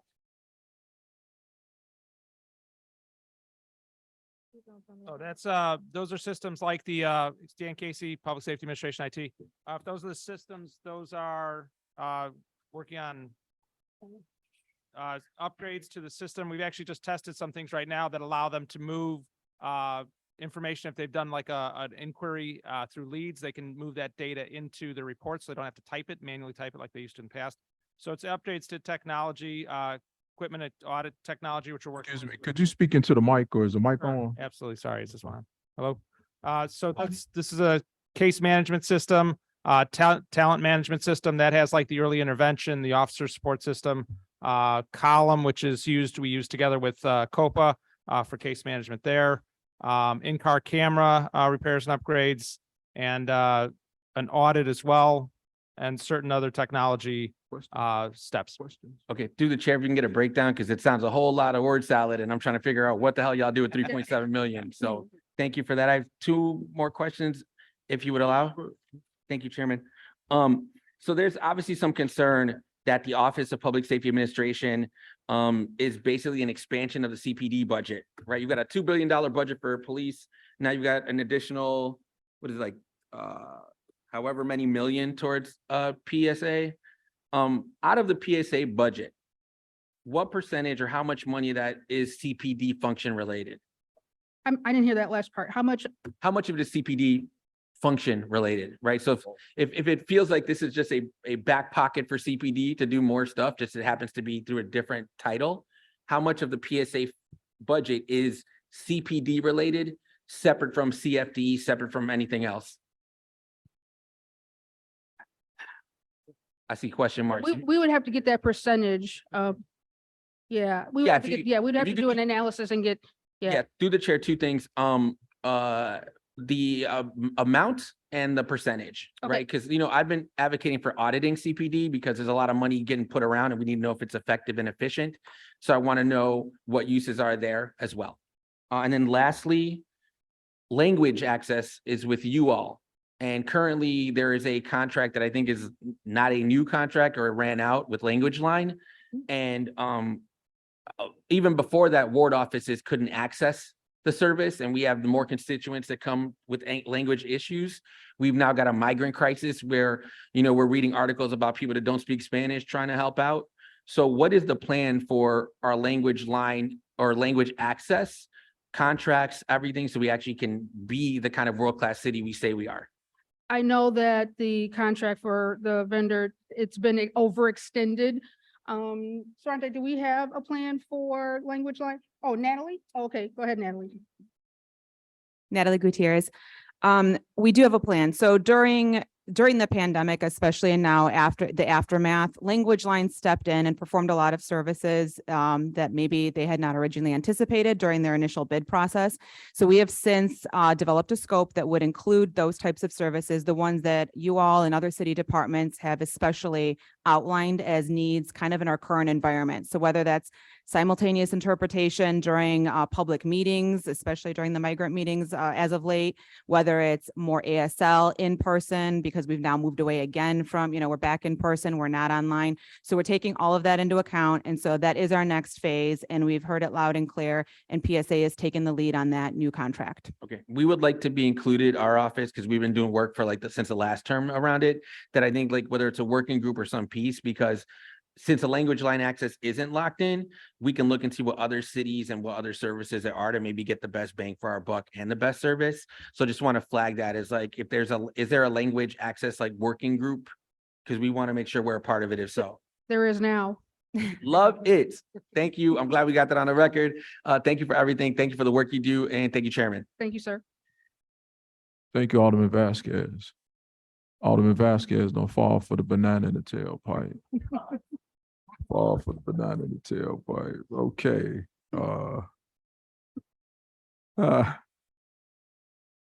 It's all good. We're just messing with you, a little levity for today. All right, I have all of the committee members that have raised their hands. I want to go to non-committee members now. I only have two. I have Alderman Curtis, Alderman Gutierrez. Is there anyone else that has any questions? Alderman Mount Hoppenworth, Wags, got you.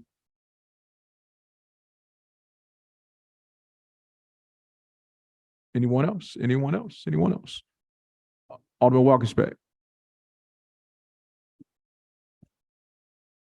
Thanks, Chairman.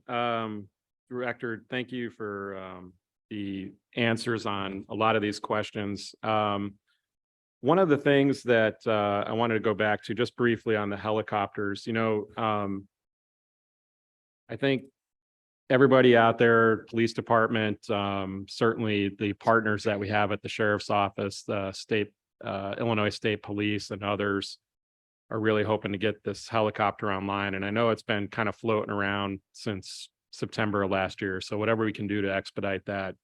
And I know it's bounced back once or twice. We brought this up with procurement as well, that there needs to be a better process for this, especially when we need this type of equipment immediately, not waiting a year and a half. We had also heard that the vendor, that Bell was having issues. So the kind of back and forth about where things are in the process, or it's the vendor's problem, we need to clarify that stuff for the council so we know when we can get this stuff online.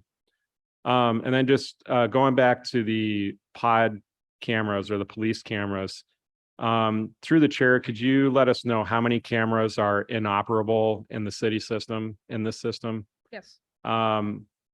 And then you mentioned, or Mr. Kelly mentioned, the police stations have their own centralized camera system.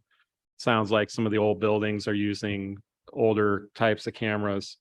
One of the questions that came up the last couple of years was the sister agencies as well. So they're installing their own types of cameras. Where are we at on sort of integrating these systems so that if the police are looking at CTA, CHA, where we're having issues, are we integrating those systems and where are we at on that? Dan, do you want to talk about, or Leon, either one? Dan, can you talk about the Federation of Cameras? Yeah. For CHA and CTA, we are integrated. This is Dan Casey, Public Safety IT. Was there, so when we're looking at our Motorola contract, are they buying Motorola or are they buying some other vendor? And that goes for the state funds too. So the 20 million that we're supposed to get from the state, are those going to be Motorola cameras that would come off of our vendor list, or is that something else that they're requiring us to buy? So we cannot dictate what they buy, of course. What we can work with them on are standards so the systems can talk to each other. So some, depending on what system they get, the state has used for their LPR system, the Motorola system, but that's actually, we use the Genetec system. So we've been pushing them for interoperability for sure. Okay. Chairman, I think all the other questions on the cameras were asked and will either get answered or were answered. So, you know, for a lot of us, the camera system, you know, I appreciated having the dynamic display or that, the trailer cam for, you know, when we had these carjackings and armed robberies at high level, or too many of them. I appreciate you guys being able to move those around. And then, I think you kind of answered it, but when you're looking at the entire camera system, who's deciding what the overall system should look like?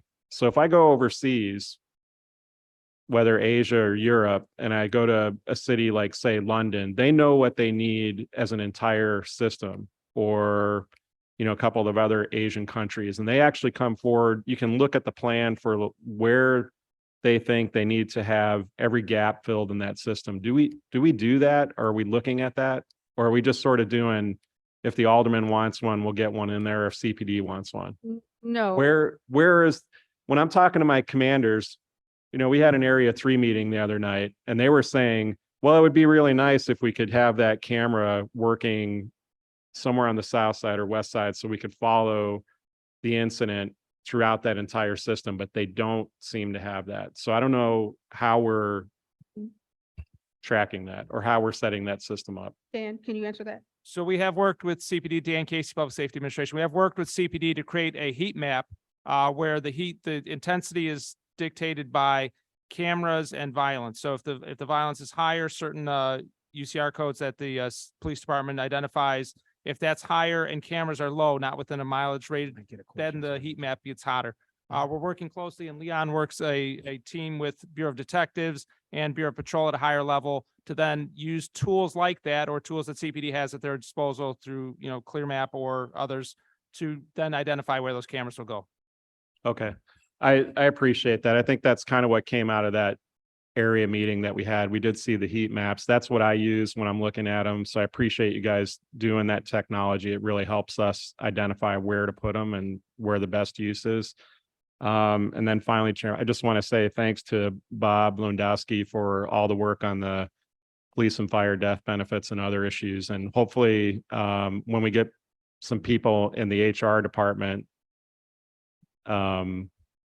not working for you, but in that separate department, we'll be able to get back to, you know, getting things done the way we should. So I just want to point that out, let them know that they're all doing a great job. Thank you, Chairman. Thank you.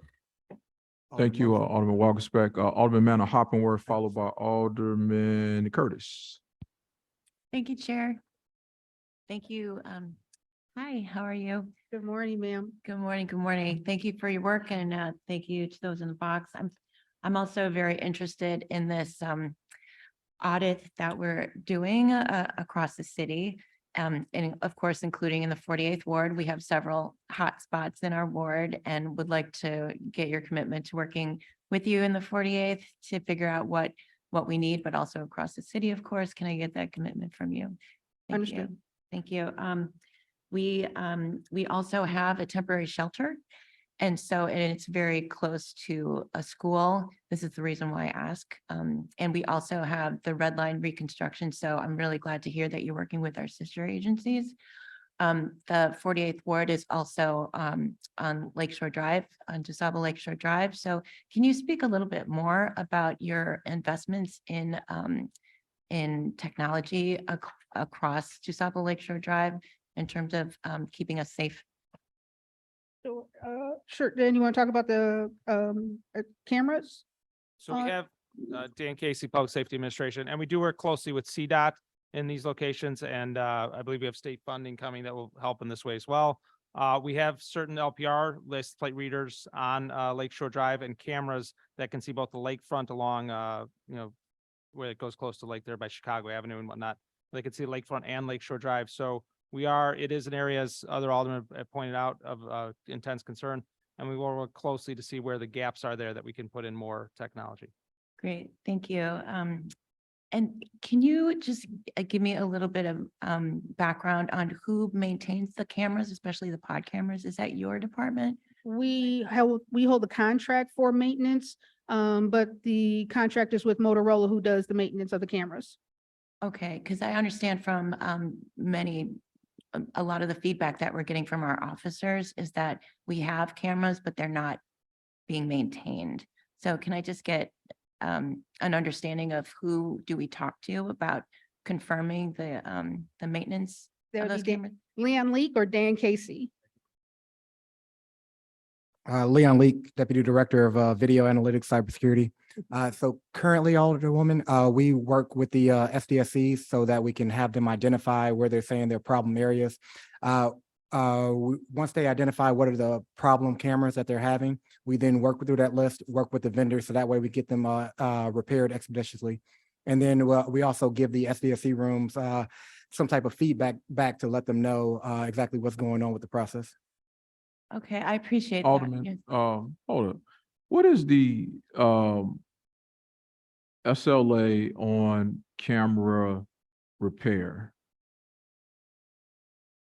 Mr. Chair, that is dependent upon the type of issue that's going on with the camera. So if it is a access point issue and maybe there might be repairs going on in that area, it could be a couple of weeks as we're repairing maybe something on a roof or something like that to get that camera back online. But if it's a camera that may have been lost sight or it was hit by a pole, that may take longer for us to get a pole installed. So then we can reestablish and put that camera back on a pole. So it varies and it's situationally dependent. So at any one time, do you know what cameras are not functioning in the system? Yes, sir. And with that, is there an automatic repair ticket generated for getting something done with that? And this is all on Motorola. Motorola does everything in relation to this for repair and the like. Yes, sir, for the maintenance. And how long have they had this particular contract? Or have they been the only people that ever had a contract? No, I'll speak to that. IBM, Dan Casey, and IBM had the contract originally. Then it became Motorola's, I believe, in 2011, but we'll confirm that. Okay, and when was the last time this contract was put out for bid? We are working right now to put that contract back out for RFP. So we're working right now with DPS. Okay, and are there any, I guess, players? Absolutely. There are yes. other players in the, okay, all right. There just seems to be an ongoing issue with repair, maintenance and the like, and it all centers around Motorola. So it sounds like there definitely needs to be some competition in this conversation, or better look at technology. And I don't know how you all, I mean, it's you all's job to figure that out, but there definitely needs to be something changed in the mix here relating to that. We're working on an RFP that's going to be put out, I think, in 2024 for the camera network. Okay, and we can expect an award in 2024 or 2025? Yes. May the best vendor win, In 2024? 2024 or 2025, like you said. That wasn't That wasn't an option. nah, it really wasn't. We're trying, this is an ongoing issue that I do appreciate the fact you all recognize that it is an issue and that you are moving in there, but I think we need to put a little haste on that transition, if that's what it turns out to be. Understood. Alderman? Thank you, Chair, for injecting that. It is important, and we would like to understand a little bit more of that process. I guess the only other comment that I would have, and maybe if you wanted to expound on it, very interested in finding ways to save the city money, not wanting to eliminate jobs, of course, but also finding ways to save the money and save the city money. And can I get your any concerns that you have with the consolidation of what we need to do across the city around IT? You mentioned a couple of things, but are there any other things that would be challenging for you as we're talking about consolidating all of our IT? I mean, the challenges that I face right now really don't have anything to do with IT. I have challenges in my medical section. And I have, and it's not with the staff or any operations, but that is a paper-based operation. And so PSA Medical is in dire need of technology there. But I know that Dan is doing an assessment of PSA Medical to, bring them some technology to eliminate the paper-based system that we're on. And then, I'm looking forward to the timekeepers that are coming for payroll. We've automated the time card for CPD. So while it has some technology elements, my issue right now, my pain point would not be with technology, would not be with the IT section, but it'd be those functionalities that I've inherited that have not had a large investment of technology. Yeah, I guess I need more understanding of the timekeeper's role and why it's human-based and why we're not investing in technology. So that's on me to understand a little bit more. And then I guess the other, and actually I'll hold my questions. Thank you, Chair. Thank you for being here. Appreciate it. You finished? You don't have another question? Well, I had one comment. I'm very concerned about this idea that public safety is separate from all of our other departments. I think that there's so much overlap with, of course, you just mentioned healthcare, and everything is public safety. This microphone is public safety. If you can't hear me, that's public safety, right? So I'm just very concerned about how we talk about public safety in the city. And I would just hope that we are not working towards keeping us doing the same things over and over again and not doing things better. Understood. Thank you. Thank you, Alderman. Alderman Curtis, followed by Alderman Gutierrez. Thank you. Good afternoon, Director. I'm a big proponent of the cameras also, and she already answered my question about the maintenance of the cameras, because when it always brings me back less than 2 years ago when the guy robbed the store, committed a murder like on 115th and Halsted. He jumped on the expressway on the Lakeshore Drive, and they didn't catch him until he got to like Skokie. But one of those reasons was because they were saying the cameras wasn't working, and they didn't catch him from 100 and something all the way till he got out to Skokie, and it really bothered me. So I don't want to beat that dead horse. So I was hoping maybe the city electricians work on the pod cameras, but no, it's Motorola, correct? Yeah, so I agree with the chair that, we probably need some more competition out there for those. My other statement or question was basically maybe around over about 10 years ago, every supervisor in the city used to go through a series, and it was mandated then when I was, especially when I was in Streets of Sand. We went through courses through FEMA. And so all of us can be on the same page if we had an emergency incident.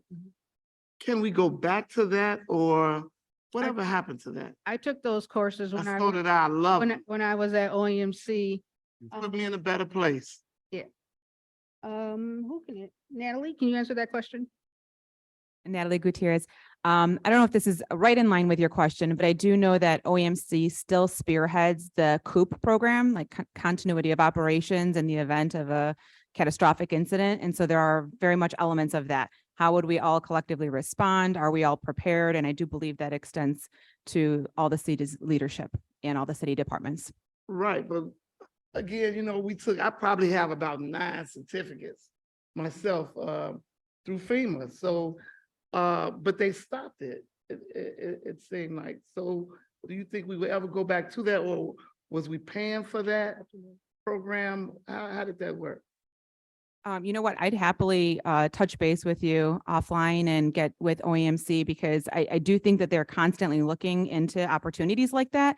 So I can't answer to whether we were paying for it at that point. The specific courses. I do know that FEMA has a plethora of resources online, so there's a potential that they're already out there and we just need to get the word out. Yeah, but again, but what I was saying that it was mandated that like the supervisors in every department, had to take that. And I think that would be a great idea because we want everybody to be on the same page. If, the times we're living in now are crazy. So, all Absolutely. We'll bring that back and take another look at that. right, thank you. Thank you, Chair. Thank you, sir.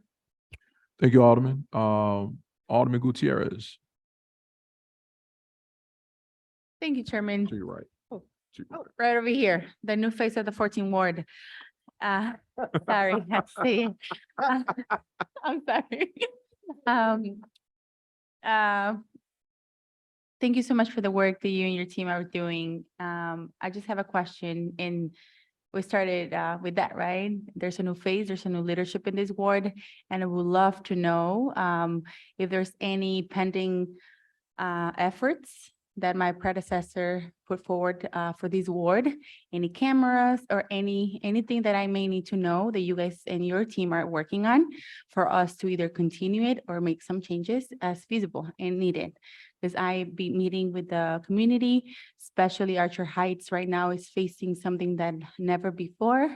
So we just need to continue to work together to tackle all of that, not only in Archer Heights, but in all of my communities in the 14th Ward, Brighton Park, Gage Park, Chicago Loan, West Elson. So if you can please send me a list of cameras or any other efforts were put up by my predecessor so we can review it together. We do have camera maps here today for each of the aldermen, whoever wants one. So I'll make sure that Leon gets you a camera map before we leave, so you know what's going on in your ward. Awesome. Please, thank you so much. And anything else, any other information that you may have, if you can please send it to me and my staff, please. And thank you so much for all what you do. Absolutely. Thank you, ma'am. Thank you, Alderman. Those camera maps, if you could leave those for staff, they will distribute them to each alderperson for their respective awards. Leon, can you bring those up? Any other questions for PSA? Go ahead. So, Director, if God forbid something happened like September 11th here in the city, who would take the lead now? I think that would be a coordinated effort between local, state, and the feds. It would probably, just like September 11th, it touched everybody. But in terms of, I mean, I'm not an emergency manager. I've seen them work. And I was at OEMC when September 11th happened. And that time is still kind of a blur, but that was an all hands on deck, tragic situation. So with PSA still kind of being the head, we would provide tech support, administrative support, financial support, procurement support, all of that, purchasing, all of that, right. except responding, anything that has. Responding. Yes, yes. Okay, great. All right, thanks a lot. Thank you. One final thing that that we didn't touch on during the Q&A today were your MBE numbers. You have just to date $51 million in purchases, but approximately about 12% of them are done with MBEs, even though your percentage of African American spend is higher than any other. What's driving the lack of MBE participation in your spend? So, and with the majority of, of our contracts being technical in nature, there is a finite need that we have in terms of contracting out. But we do have the supplier diversity program that we're working really hard to make sure that we're kind of like the Match.com of our bigger vendors with our smaller ones. And as Natalie mentioned, we're also having a public safety specific fair in March of 2024 to match up those bigger vendors with the smaller ones.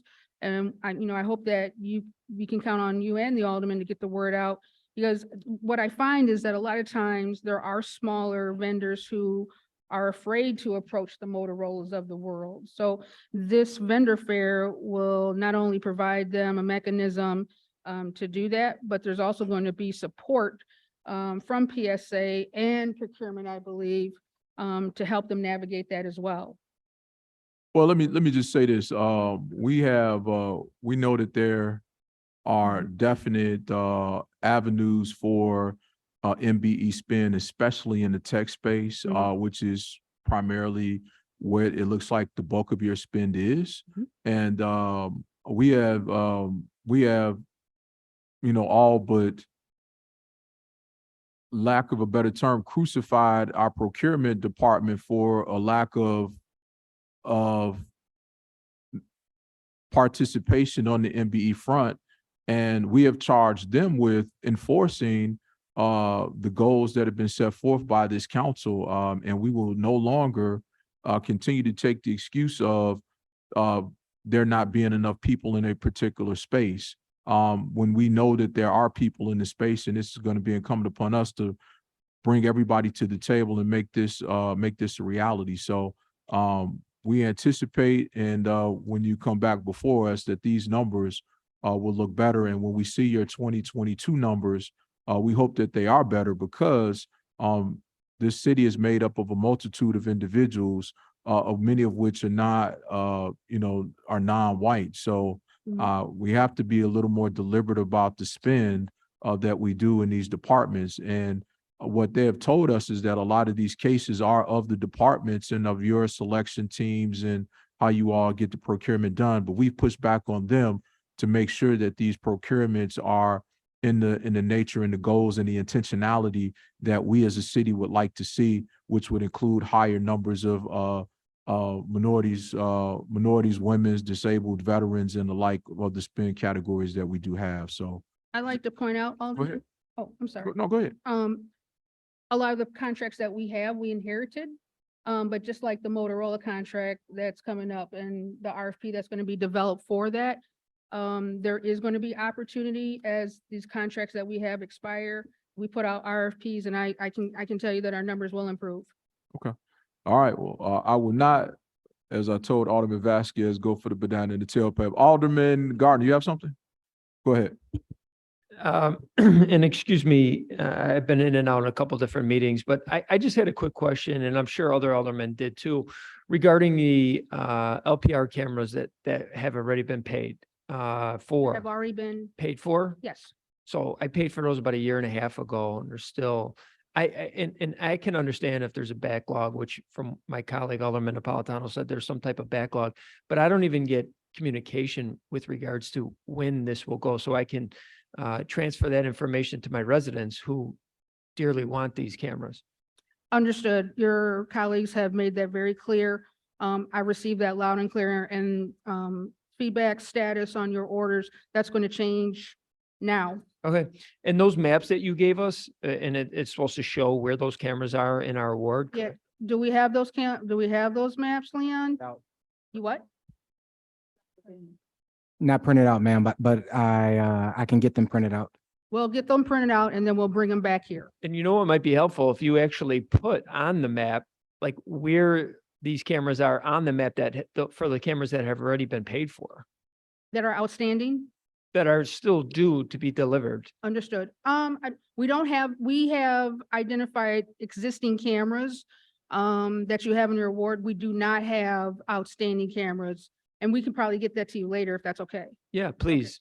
Absolutely. Thank you. Thank you. Thank you, Alderman. Thank you all for joining with us today. I know that the work that you all do is a challenge, removing the spine of an organization from especially in public safety is a difficult job. I know all of you all have spent some time in public safety, be it police, fire, OEMC. We appreciate the work that you all do. And our job is really to help provide the resources to get done what needs to happen for you all's department. So again, we want to thank you all for participation this year, and you all are excused. Well, I'm sorry, Alderman Mitz. I just want to ask one question. Go ahead. The cameras that we had before your office came active in our ward where we used our menu money to purchase them. Do you have information on those cameras? And then when we do redistricting, and change wards, what happened to our cameras? Dan Casey, you want Can to talk about anybody that? share some information? And even if you can get it through the chair, I'm just concerned over the years of redistricting, purchasing cameras. And then I never hear about when I need a camera, I can't get it. So, Dan, we can address that now if that's okay with you. And we'll work with Cameron? you through the chair. There have been decisions that were made. Dan Casey, Public Safety Administration, IT. We'll look back at what traditionally what the precedent was when it was redistricted, whether that camera remained in its spot. I think it was a 3-year period of whether you can move it or not. So we'll check on that. You have a 3-year period where you can move cameras.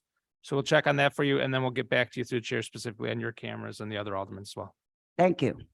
For the record, they wouldn't let me take my camera out to 30 that you inherited. So I tried to move it, but they wouldn't let me take it in the 15th district. But nonetheless, so you to the good on that end. So at least for me, you are. So Thank you. nonetheless, thank you. You are. Thank you much. We're going to be at ease until 1:45. We'll come back at 1:45 and begin with OEMC.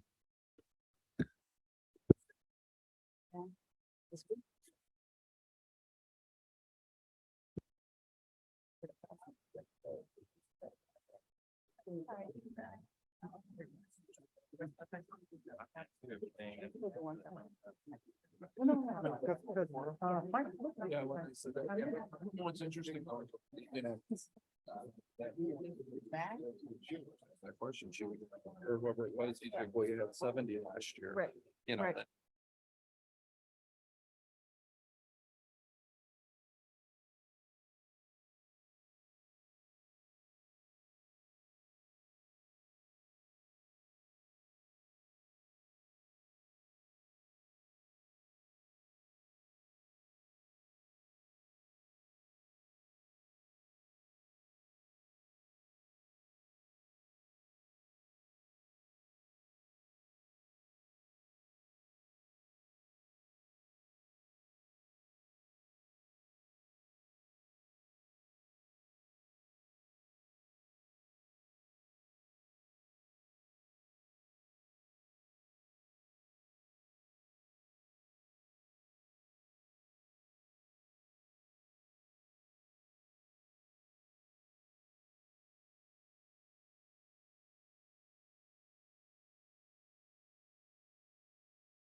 Good afternoon.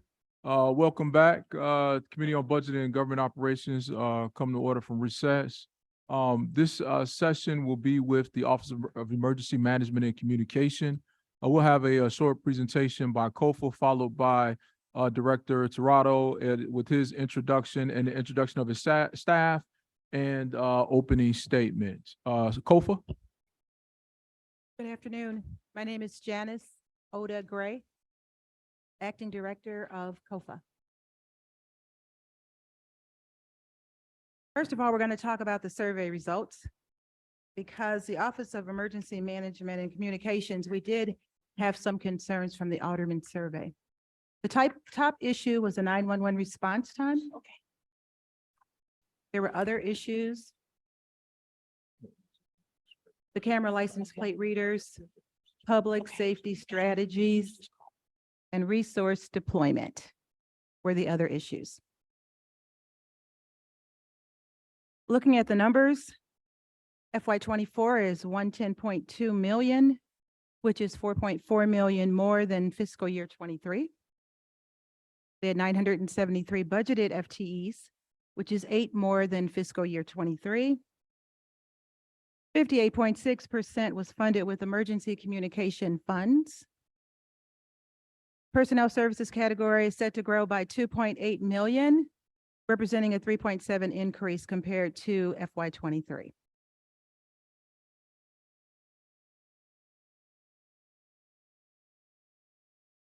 The next screen is a funding type.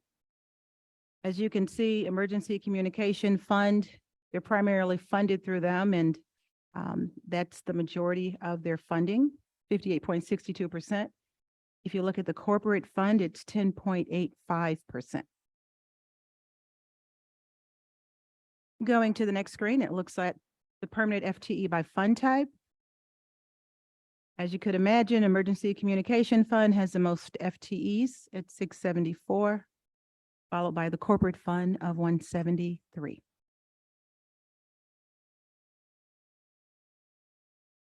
Then here's more detail on all the grant funds. They have a lot of grant funds, a lot of different grants.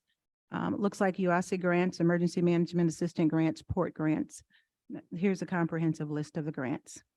For 2024, it was 26,851,000.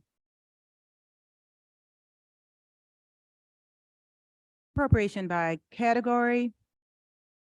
We have personnel services is the top appropriation category, followed by contractual services. And that's my report. Thanks. Thank you. Next, we'll have Acting Commissioner? Executive Director, I apologize. No worries. They just called me up here. No. Jose worries. Torado, please go ahead. Good afternoon, Vice Chairwoman Lee and members of the City Council. I want to take a minute to introduce my team. To my right is Anna Schrader, my Chief of Staff. You have Audrey Mathis, who is the Director of 311 City Services. In the box, you'll have Carla Orlandini, Deputy Director of 911 Operations. Deon Tate, Deputy Director of Investigations, FOIA and Training. Mary May, Director of Media Affairs. Ryan Nelligan, Deputy Director of Legal and Labor Relations and General Counsel. David Ramos, Deputy Director of Operations Center. Mary Ann McKeever, Assistant Deputy Director of 911 Operations. Kayla LaRiviere, Manager of Emergency Management Services. Dan Casey, Managing Deputy Director of Public Safety, IT in the Office of Public Safety Administrations. And finally, Natalie Gutierrez, who is the Managing Deputy Director of Administrations, OPSA. My name, as I was mentioned earlier, is Jose Torado. I am the Acting Executive Director for the Office of Emergency Management and Communications. It is my honor to be here with you today to answer your questions and any concerns you may have regarding OEMC. As you know, OEMC manages the city's 911 center, 311 center, emergency management, and traffic management authority.